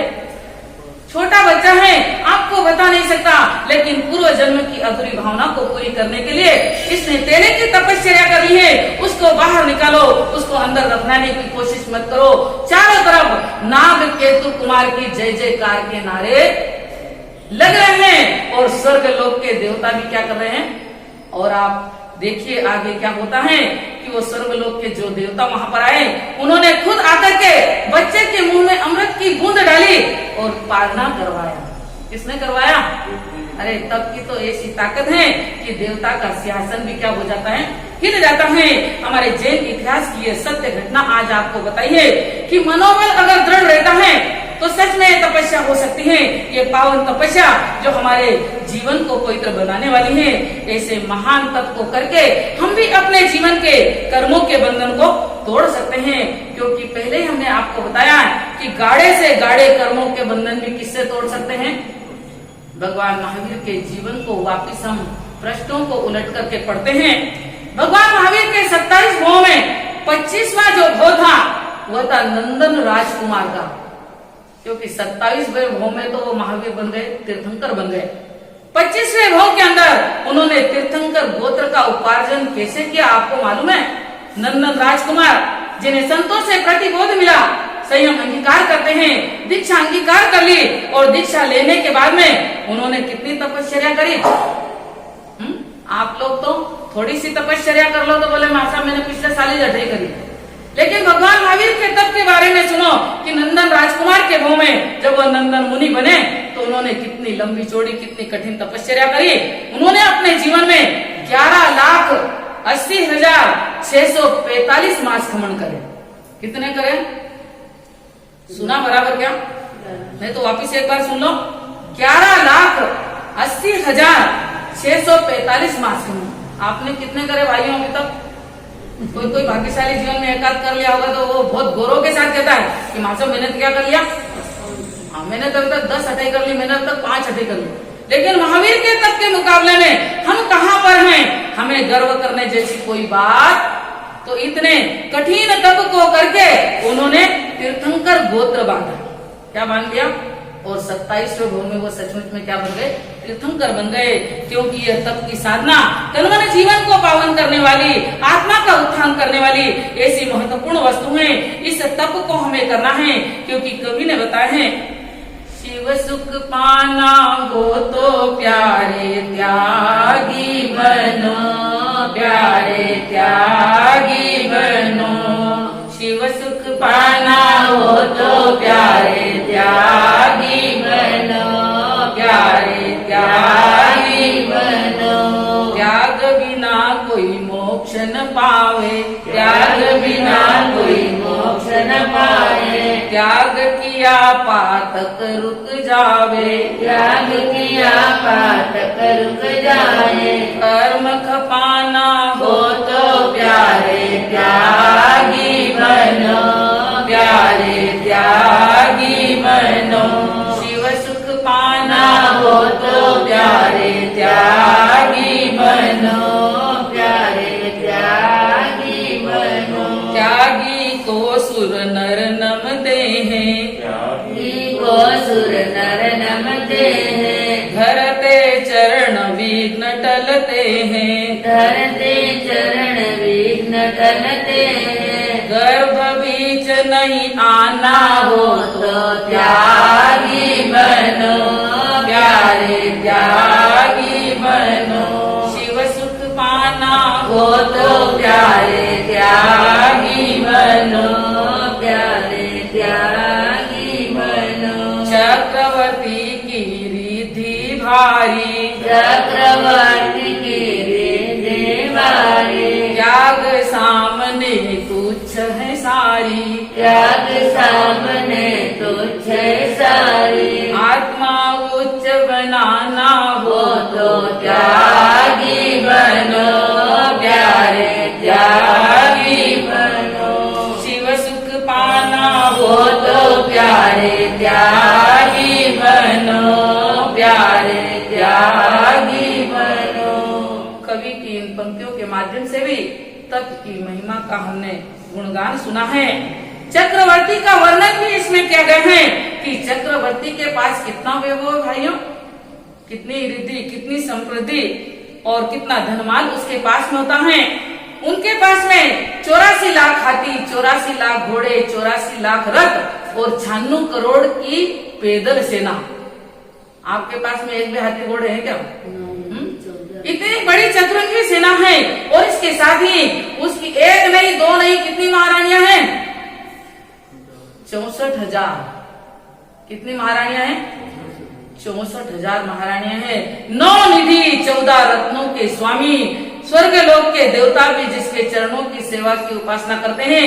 ऐसे महान रिद्धिशाली चक्रवर्ती सम्राट जिनके पास में बल की कोई कमी नहीं, शक्ति की कमी नहीं, सेना की कमी नहीं और धन का अंबार लगा है, लेकिन फिर भी देखिए वो 6 खंड को जीतने के लिए जब जाता है तो सबसे पहले उसे तेला करना पड़ता है। क्या करना पड़ता है? अगर चक्रवर्ती तेला नहीं करे और 6 खंड को विजय प्राप्त करने के उद्देश्य निकल जाए तो कभी भी वह जीत नहीं सकता है, क्योंकि समस्त रिद्धि, समस्त समृद्धि, समस्त ताकत, बल, शक्ति और यह सेना भी क्या है? तप के आगे फीकी पड़ जाती है। पहले तप करना पड़ता है। यानी विचार करो कि तप की शक्ति के आगे चक्रवर्ती की रिद्धि, समृद्धि और साम्राज्य भी क्या है? तुच्छ माना गया है। ऐसा यह महान तप है। ऐसे तप की महिमा बताई गई है। तप का वर्णन करते हुए हमारे शास्त्रकारों ने 12 प्रकार के तपों का वर्णन बताया है। उन 12 प्रकार के तप में आपको मालूम है, पहला तप है अनशन, जिसमें क्या करना होता है? आहार का त्याग करना होता है। 3 आहार या 4 आहार का पचकान होता है। उणोदरी के अंतर्गत भूख से कम खाया जाता है। भिक्षाचर्या के अंतर्गत वृत्ति का संक्षेप करके और खाने पीने की मर्यादा करनी है, द्रव्यों की मर्यादा करनी है। चौथा तप है रस का परित्याग। रस का परित्याग कब होता है? जब हम आयंबिल या निवी करते हैं। और इसके साथ ही 5वां तप है काय क्लेश, यानी धर्म साधना के लिए शरीर को कष्ट हो तो कोई परवाह नहीं, धर्म साधना करने के लिए, कर्मों की निर्जरा के लिए शरीर को कष्ट हो, यह काय क्लेश कहलाता है। छठा तप है प्रति संलीनता। प्रतिसंलिप्तता का मतलब है कि मन और वचन काया का निग्रह करना, उन्हें अपने कंट्रोल में रखना। और आभ्यंतर तप के अंतर्गत भी 6 तपों के नाम हमें पढ़ने को मिलते हैं, क्योंकि प्रथम 6 तप ये बाह्य तप होते हैं, लेकिन आभ्यंतर तप की महिमा भी प्रभु ने बताई है, जो बाहर से दिखाई न दे, लेकिन ये आत्मा के अनंत पाप कर्मों को क्या कर देते हैं, दूर हटा देते हैं। तो आभ्यंतर तप के अंतर्गत पहला जो तप है वो प्रायश्चित होता है। प्रायश्चित का मतलब है कि भूल में भी अगर कोई पाप हो गया या जानबूझ करके भी करना पड़ा, तो उसका अगर प्रायश्चित ले ले तो वह भी क्या बन जाता है, गुरु जी के मुख से अगर हम कोई प्रायश्चित लें तो वह भी तप बन जाता है। और दूसरा है विनय, गुरु भगवंतों का विनय करें, धर्म के प्रति समर्पण का भाव रखें, तो विनय भी क्या बन जाता है, तप बन जाता है। प्रायश्चित विनय व्याव्रत्य, निस्वार्थ भावना से की गई सेवा भी तप बन जाती है। और इसके बाद में प्रायश्चित विनय व्याव्रत्य और स्वाध्याय, आगमों की स्वाध्याय करना, महापुरुषों के लिखे हुए प्रवचन, शास्त्रों की स्वाध्याय करना, स्वाध्याय को सुनना, यह भी क्या बन जाता है, तप बन जाता है। और ध्यान यानी आत्म साधना में मन को पूरा जोड़ देना, तल्लीन बन जाना, एकाग्र बन जाना, वह ध्यान कहलाता है। और छठा आभ्यंतर तप है काय सर्ग, यानी ध्यान करते हुए, कोई साधना करते हुए काया के ममत्व का क्या कर देना, त्याग कर देना। ऐसा त्याग गच्छुकमाल मुनि ने किया था। सिर के ऊपर अंगारे रखे गए, लेकिन काया का उत्सर्ग करके और पूरे आत्मा में रमण करने लगे, और वह आत्मा परमात्मा बन जाती है। इन 12 प्रकार के तपों का आपको नाम बताए हैं, जिन्हें करके हम आत्मा को पावन बना सकते हैं। संसारिक जीवन में रह करके मोह के कारण, कर्म के कारण से ये 12 चीजें घटित होती हैं, लेकिन उसमें कर्मों की निर्जरा कभी होती। पहला तब बताया था अनशन, मान लो किसी को टाइफाइड हो जाए और 8 दिन से उसने भोजन, तो 8 हो गई क्या उसके? नहीं हुई ना, नहीं हुई। उसने भोजन नहीं किया तब भी उसकी 8 नहीं होने, क्योंकि कर्मों के उदय में मोह राजा के निमित्त से इस प्रकार से लंघन हो जाता है, लेकिन वह तप की गिनती में नहीं आता है। दूसरा उणोदरी तप है, पेट में तकलीफ है, डॉक्टर ने बताया आपको पथरी है, उस तकलीफ की वजह से भोजन पूरा नहीं खाया जा रहा है, बड़ी मुश्किल से 1 रोटी वह क्या कर रहा है, 4 रोटी खाने वाला कितनी खा रहा है, तो कौन सा तप होगा? हो गया तब क्या? नहीं, क्योंकि किसके कारण कर रहे हैं? बीमारी के कहने से। तो यह कोई कर्म निर्जरा नहीं हो सकती है। तकलीफ के कारण से कम खाया, उणोदरी तप नहीं है। भिक्षाचर्या के अंदर हमें भोजन की जितनी वस्तुएं हैं, जितने पदार्थ हैं, उनको हमें लिमिटेड बनाना है। मान लीजिए कि आज श्रीमती जी को किसी पार्टी में जाना है, किसी प्रोग्राम को अटेंड करना है, और जल्दी जल्दी में आज उसने एक ही सब्जी बनी, अभी क्या करना भाई? जो बनाए वही खाएंगे ना। रोज तो घर में 3-4 सब्जियां बनती है, पता नहीं कितनी चीजें बनती है। आज एक ही सब्जी बनी है, चपाती बनी है, तो उसी को खाकर क्या कर लोगे? तो ये तब हो गया क्या आपका वृत्ति संक्षेप का? नहीं हुआ ना। अरे कहाँ आज इसको वहां जाना पड़ गया, नहीं तो आज क्या होता, भुट्टे के भजिए तो भी बना लेती, आज गैस तो भी बना लेती। अरे पॉल्यूशन में तो क्या गैस है। तो इस प्रकार से मन में विचार करिए कि ये तप भी हो जाता है, लेकिन उस तप का कोई फायदा नहीं है। और उसके बाद में है रस परित्याग। रस परित्याग यानी रसनेंद्रिय का कंट्रोल करना और स्वादिष्ट पदार्थों का त्याग करना और विगय का त्याग करना। अगर डायबिटीज हो गई है, बहुतों को डायबिटीज आजकल तो कॉमन बीमारी हो गई है, बीपी डायबिटीज बहुतों को रहता है। डायबिटीज हो गया है, बीपी हो गया है, डॉक्टर ने क्या बंद कर दिया भाइयों? शक्कर छुड़वा दे, और आयली चीजें, तली हुई चीजें भी क्या करें? अगर महाराज साहब कहते हैं कि भैया 2-4-8 दिन के लिए 1 मीठा का त्याग कर दे, मीठा मत खाना, तो क्या कहते हैं?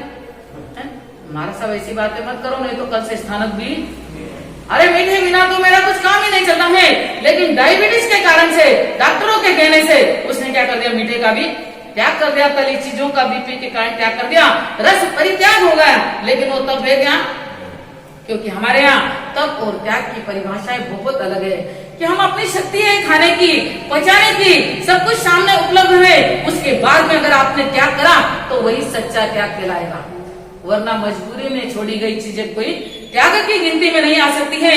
इसके साथ 5वां तप है काय क्लेश, यानी काया का कष्ट। अगर डॉक्टर ने आपको बोल दिया कि आप 4 किलोमीटर रोज घूमने नहीं जाओगे तो हार्ट की प्रॉब्लम बढ़ जाएगी, बीपी का प्रॉब्लम बढ़ जाएगा और शुगर भी बढ़ जाएगी। हाँ, शुगर वालों को तो डॉक्टर बोलते हैं घूमने जाना, तो रोज 4 किलोमीटर घूमने जाना है, तो क्या करोगे भाइयों? जाएंगे। और महाराज साहब आ रहे हैं अपने गांव में, तो कहेंगे कि मैं तो नहीं जा सकता भाई, गाड़ी से होते 1 किलोमीटर भी मैं चलना मुश्किल है। क्यों मुश्किल है भाई? क्योंकि आप अपने जीवन में देवगुरु धर्म के प्रति जो भक्ति होना चाहिए उस भक्ति को अभी जागृत नहीं कर पाए, तो 4 किलोमीटर घूमने चले गए, काय क्लेश हो गया, लेकिन वो तप बना क्या? नहीं बना।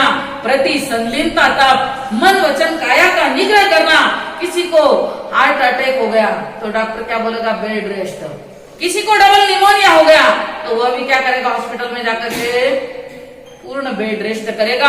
पूर्ण इंद्रियों का निग्रह हो गया है, जहां पर कुछ भी देखना सुनना नहीं, कुछ बातें नहीं, मौन रहकर क्या करना है? बेड रेस्ट करना है। तो वह प्रति संलीनता तब बन गया क्या भाइयों? नहीं बना।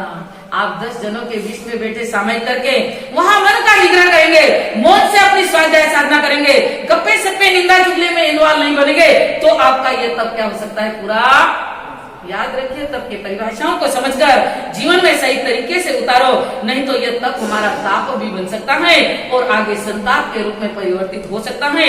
आभ्यंतर तप जो होते हैं प्रायश्चित का बताया है। अगर किसी का गोला सरक गया, पेट का गोला सरकता है ना, सब समझते ही है, गोला सरक गया, दिन भर खाना नहीं खाया, तो प्रायश्चित हो गया क्या?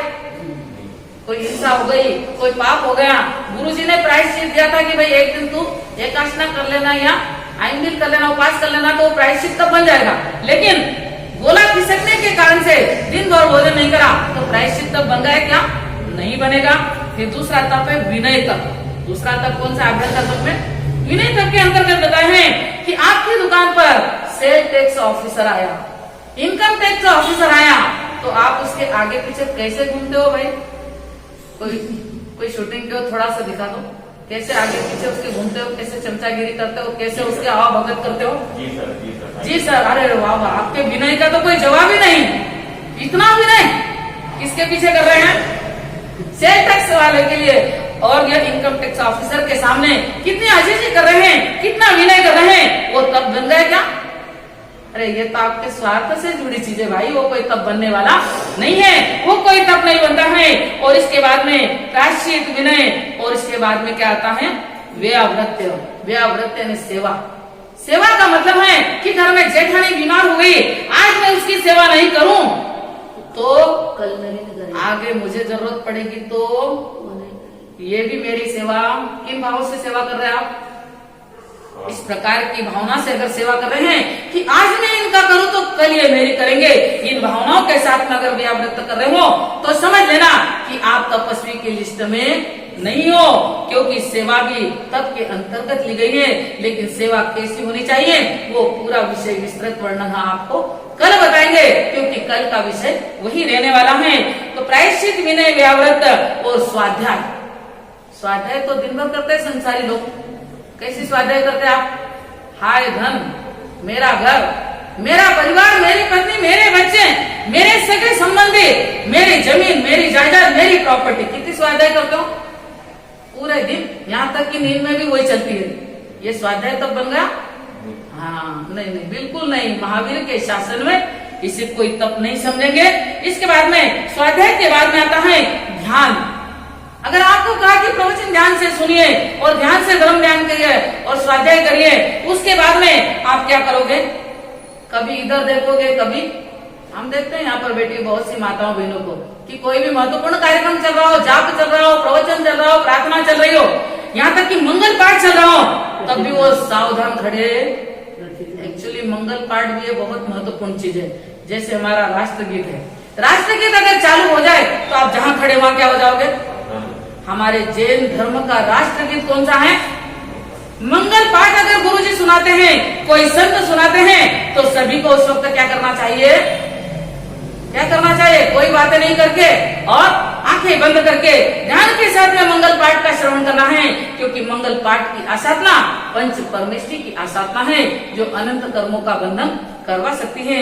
आगे से हमेशा याद रखना, अभी ध्यान का विषय चल रहा है कि हमारा मन अच्छी बातों में ध्यानस्थ नहीं बनता है, लेकिन आप दुकान पर बैठे हैं, नोटों की गड्डी आई है और उसको वापस गिनना तो पड़ेगा ना कि भाई उसने 1 लाख की जगह पे 90,000 को नहीं, मेरे को तो कहीं सिखाना ही नहीं पड़ेगा, बहुत होशियार है ऑलरेडी आप लोग। उस गड्डी को गिनते हैं और गिनते वक्त ध्यान आपका इधर उधर जाता है क्या? अरे बोलो तो सही, कहीं ध्यान जा रहा है क्या? नहीं जा रहा है। वो मोबाइल के घंटे भी बज रहे तो भी उसको ध्यान नहीं देंगे और पूरा मैंने एकाग्र कहाँ कर लिया? नोट। कितने होशियार है आप लोग, कितना बढ़िया ध्यान हो गया आपका। किसी साधना। याद रखिए, ये ध्यान कोई तप की गिनती में आने वाला नहीं है। और लास्ट तप होता है कायक सर्ग, कायक को कष्ट देना। इसके अंतर्गत बताया गया है कि सीजन का समय है, ग्राहकों की लंबी लाइन लगी हुई है और उन ग्राहकों को निपटाने में दिन भर घंटों खड़े रहे। काया को कितना कष्ट दिया ना, किस लिए दिया भाई? धन कमाने के लिए, धर्म करने के लिए नहीं, तप करने के लिए नहीं और कर्मों के बंधन तोड़ने के लिए नहीं। इसलिए तप की गिनती में नहीं आ सकता है। इन 12 तप के स्वरूप को समझ करके सच्चे अर्थों में जीवन में उतारने की कोशिश करो, क्योंकि जो विनय आप स्वार्थ के कारण से sale tax, income tax officer का करते हैं, उस तप का कोई महत्व नहीं। लेकिन हमारे जीवन पर उपकार करने वाले, सम्मान के बताने वाले गुरु के प्रति, धर्म के प्रति, तीर्थंकरों के प्रति अगर विनय का भाव रहेगा तो यही विनय आपको एक दिन आत्मा से क्या बना देगा। इसमें क्या छोड़ना पड़ता भैया विनय में? विनय में कोई आहार छोड़ने की जरूरत नहीं है, सिर्फ समर्पण का भाव चाहिए धर्म के प्रति, गुरु के प्रति कि मेरे जीवन का कल्याण करने वाले हैं, मोक्ष मार्ग बताने वाले हैं। इन भावों के साथ में उनके प्रति विनय रखेंगे तो वो आपका क्या बन जाएगा? तप बन जाएगा। और निस्वार्थ भावना से की गई सेवा भी तप की गिनती में आ जाती है। इन 12 तपों के बारे में बताए हैं कि 12 तप आप कर्म राजा की आज्ञा में, मोह राजा की आज्ञा में रहकर तो प्रतिदिन कर रहे हो, लेकिन उससे तो कर्मों के बंधन वापस हो जाते हैं। तीर्थंकरों की आज्ञा से, गुरु की आज्ञा से 12 तप करेंगे तो आप भी एक दिन महावीर के समान ही आत्मा से परमात्मा जरूर बन जाएंगे। इस तप की महिमा बताते हुए आगे बताया गया है कि रात्रि भोजन छोड़ना भी क्या है? तप है कि नहीं है भाइयों? कि कोई 28 का पचकान करने यहाँ आए उसको ही तप मानेंगे हम? नहीं, रात्रि भोजन का त्याग करने वाला भी प्रभु महावीर ने तपस्वी बताया है, क्योंकि 1 साल तक अगर कोई रात्रि भोजन का त्याग करे, कितने दिन तक? 1 वर्ष तक रात्रि भोजन नहीं करे तो उसके 6 मास खमण हो जाते हैं। सिर्फ आपका प्रदर्शन नहीं हो पाया, पचकावनी भले ना हो पाए, लेकिन हमारे खाते में वो तब क्या हो गया है? हमारे कर्मों की निर्जरा करने के उसमें सम्मिलित हो चुका है। ऐसा ही पावन तप है कि 1 वर्ष तक रात्रि भोजन करने वाला कितना महान तपस्वी है, तो इसे 6 मास खमण का क्या मिलता है? यह तो आत्मा की दृष्टि से आध्यात्मिक लाभ है, लेकिन रात्रि भोजन को त्याग करने से शारीरिक बीमारियां भी क्या हो जाती है? क्योंकि हमने बहुत से चातुर्मासों में प्रैक्टिकली अनुभव श्रावकों को करवाया। जिन्होंने रात्रि भोजन का त्याग करा उनकी डायबिटीज कंट्रोल हो गई, बीपी कंट्रोल हो गया और पेट की बहुत सी समस्याएं अपने आप क्या हो गई? मिट गई। क्योंकि तप ऐसी शक्ति है जो हमारे वर्तमान जीवन की कई शारीरिक समस्याओं को भी मिटा देती है। ऐसे तप की महिमा बताने वाला यह प्रभु महावीर का मार्ग है। इस मार्ग पर चल करके हमें भी अपने जीवन के अंदर तप करना है, लेकिन तप के साथ कोई गड़बड़, तप के साथ में अगर कोई भौतिक कामना जुड़ जाए, क्या जुड़ जाए? कि मैं तप करूं तो आने वाले जन्म में मैं भी श्रीमंत बनूं, आने वाले जन्म में राजा महाराजा महारानी बनूं। इस प्रकार से कोई भी अगर कामना जुड़ जाए तो समझना वह निदान बन जाता है। और निदान के साथ में जो तप करते हैं वह तप आत्मा को कभी परमात्मा, तब तो एकमात्र आत्मा की शुद्धता के लिए, कर्मों की निर्जरा के लिए करना है। जिस प्रकार से एक छोटा बालक जिसके हाथ में हीरे की अंगूठी आ गई है और अंगूठी का मन तो समझता नहीं, सामने दुकान पर गया, वहां जाने के बाद उससे कहता है कि आप अंगूठी ले लो और मुझे चॉकलेट दे दो। अंगूठी कौन सी भाई? आप तो वैसे जा गए होंगे, नींद आ रही हो तो हीरे का नाम सुनते से, आखिर तो संसारी प्राणी है। हीरे की अंगूठी के बदले और क्या मांग रहा है? चॉकलेट मांग रहा है, क्योंकि छोटा बच्चा है, नादान बच्चा है, नासमझ है। अब आपको मालूम है कि हीरा क्या होता है? बहुमूल्य होता है।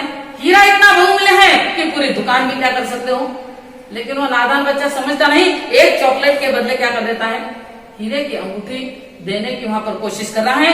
उसी प्रकार से जो अज्ञानी आत्मा अपने महान तप के बदले में अगर संसार की तुच्छ वस्तुओं की डिमांड करे तो समझ लेना कि वह भी उस बच्चे के समान अज्ञानी है। उसकी समझ भी अभी परिपक्व नहीं हुई है, पूर्ण समझदार नहीं बना है, क्योंकि ये तब तो हमें आत्मा के अनंत सुखों को प्रदान करने वाला है। तब की ऐसी शक्ति है कि भौतिक सुख भी अपने आप मिल जाते हैं, बिना मांगे मिल जाते हैं, लेकिन डिमांड करोगे तो तब की महिमा पूर्ण रूप से समाप्त जरूर हो जाएगी। ऐसे तप की महिमा प्रभु महावीर ने बताई है।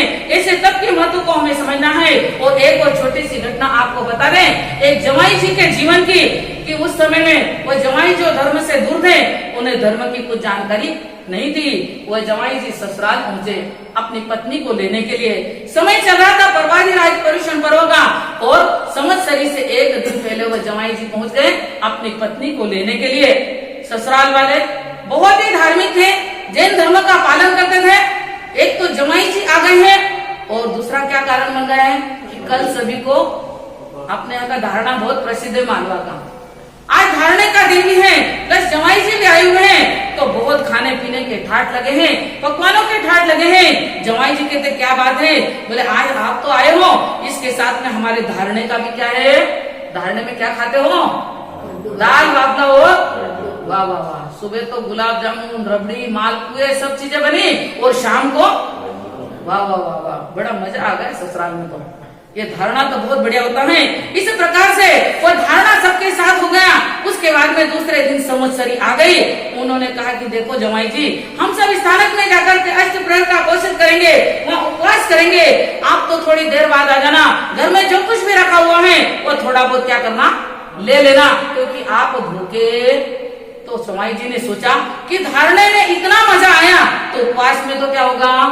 वो बेचारा उपवास नहीं समझता था, आप तो बहुत होशियार हो, लेकिन जिस जमाई जी की बात कर रही हूँ वो समझता नहीं था।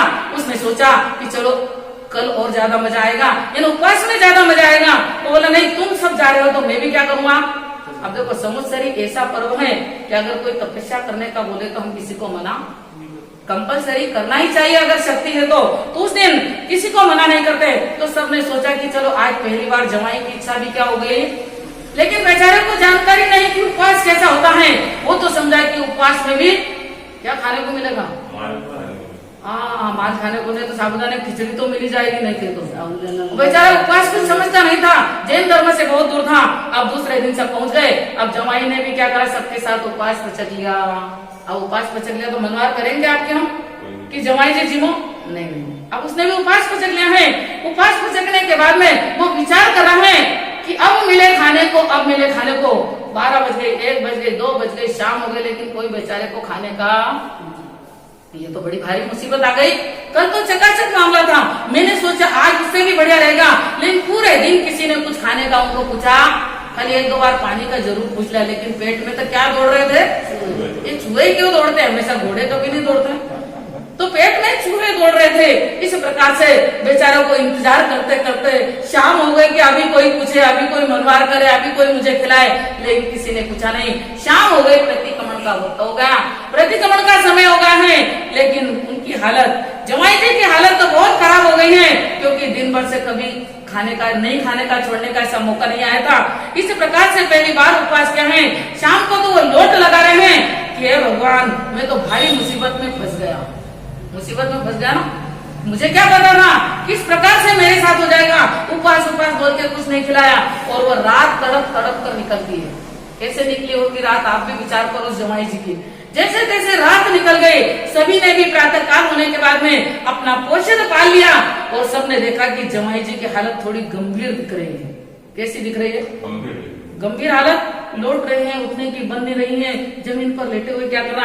बोले जमाई जी चलो अब अपन घर चलते हैं और वहां पारणा करते हैं। वो जमाई जी बोले अब आपके चक्कर में नहीं पड़ने वाला।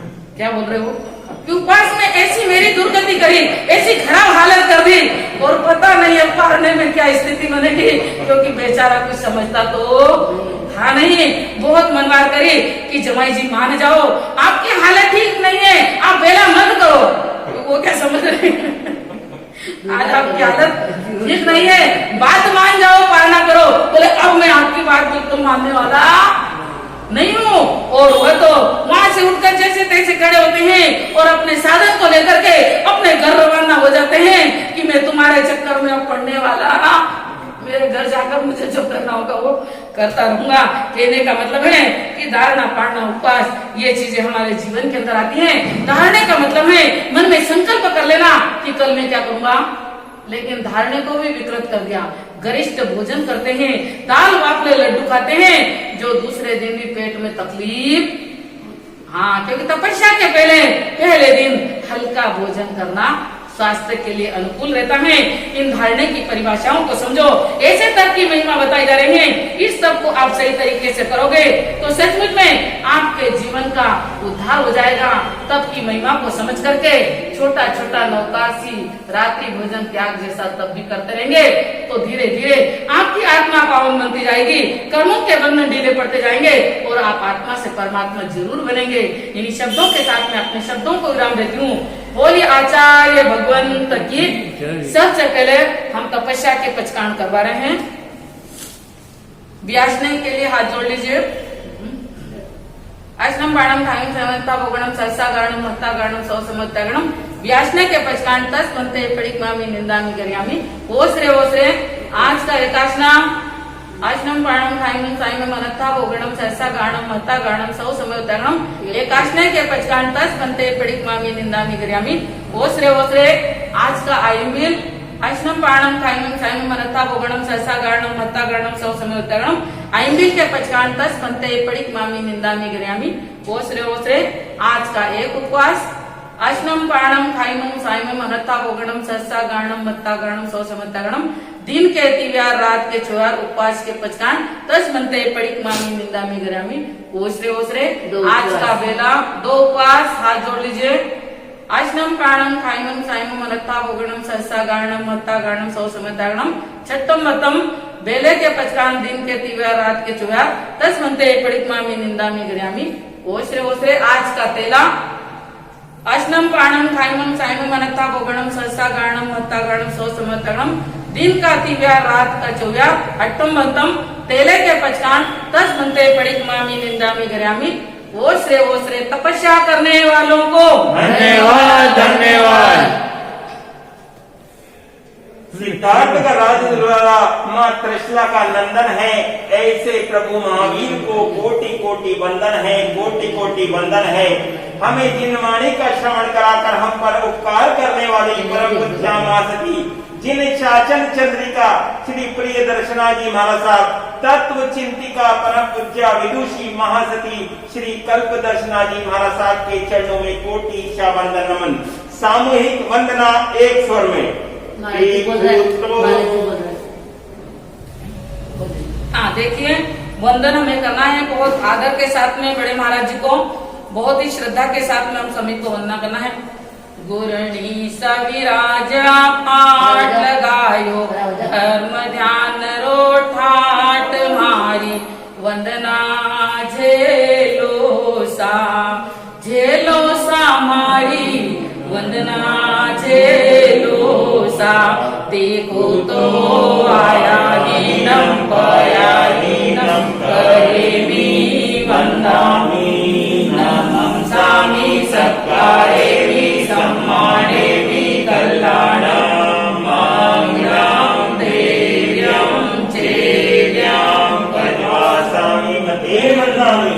मारा अखियन राते मोती मारा हिवड़ा राते ज्योति मारी वंदना झेलो सा मारी वंदना झेलो सा। देखो तो आया हीनम पया हीनम करेमी वंदामी नमः सामी सत्कारेमी सम्मानेमी कल्याणम मंगलम देव्यम चेयम पद्मासामी मते वंदामी। गुरुवर आनंद रो दरबार पायो जिन वाणी रो सार मारी वंदना झेलो सा मारी वंदना झेलो सा। देखो तो आया हीनम पया हीनम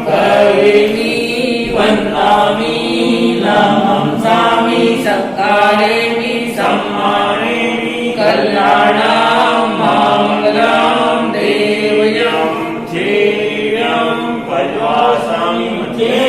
मंगल पाठ गुरुदेव की आज्ञा से। चतारी मंगलम हरिहंता मंगलम सिद्धा मंगलम साहू मंगलम केवली प्रणतो धम्मो मंगलम। चतारी लोगुत्तमा हरिहंता लोगुत्तमा सिद्धा लोगुत्तमा साहू लोगुत्तमा केवली प्रणतो धम्मो लोगुत्तमा। चतारी शरणम पवज्जामि हरिहंते शरणम पवज्जामि सिद्धे शरणम पवज्जामि साहू शरणम पवज्जामि केवली प्रणतम धम्मम शरणम पवज्जामि। हरिहंतों का शरणा सिद्धों का शरणा साधुओं का शरणा केवली परुपी दया धर्म का शरणा। चार शरणा दुख हरणा मंगल करना और शरणा कोई जो भवे प्राणी आदरे अजर अमर पद होय।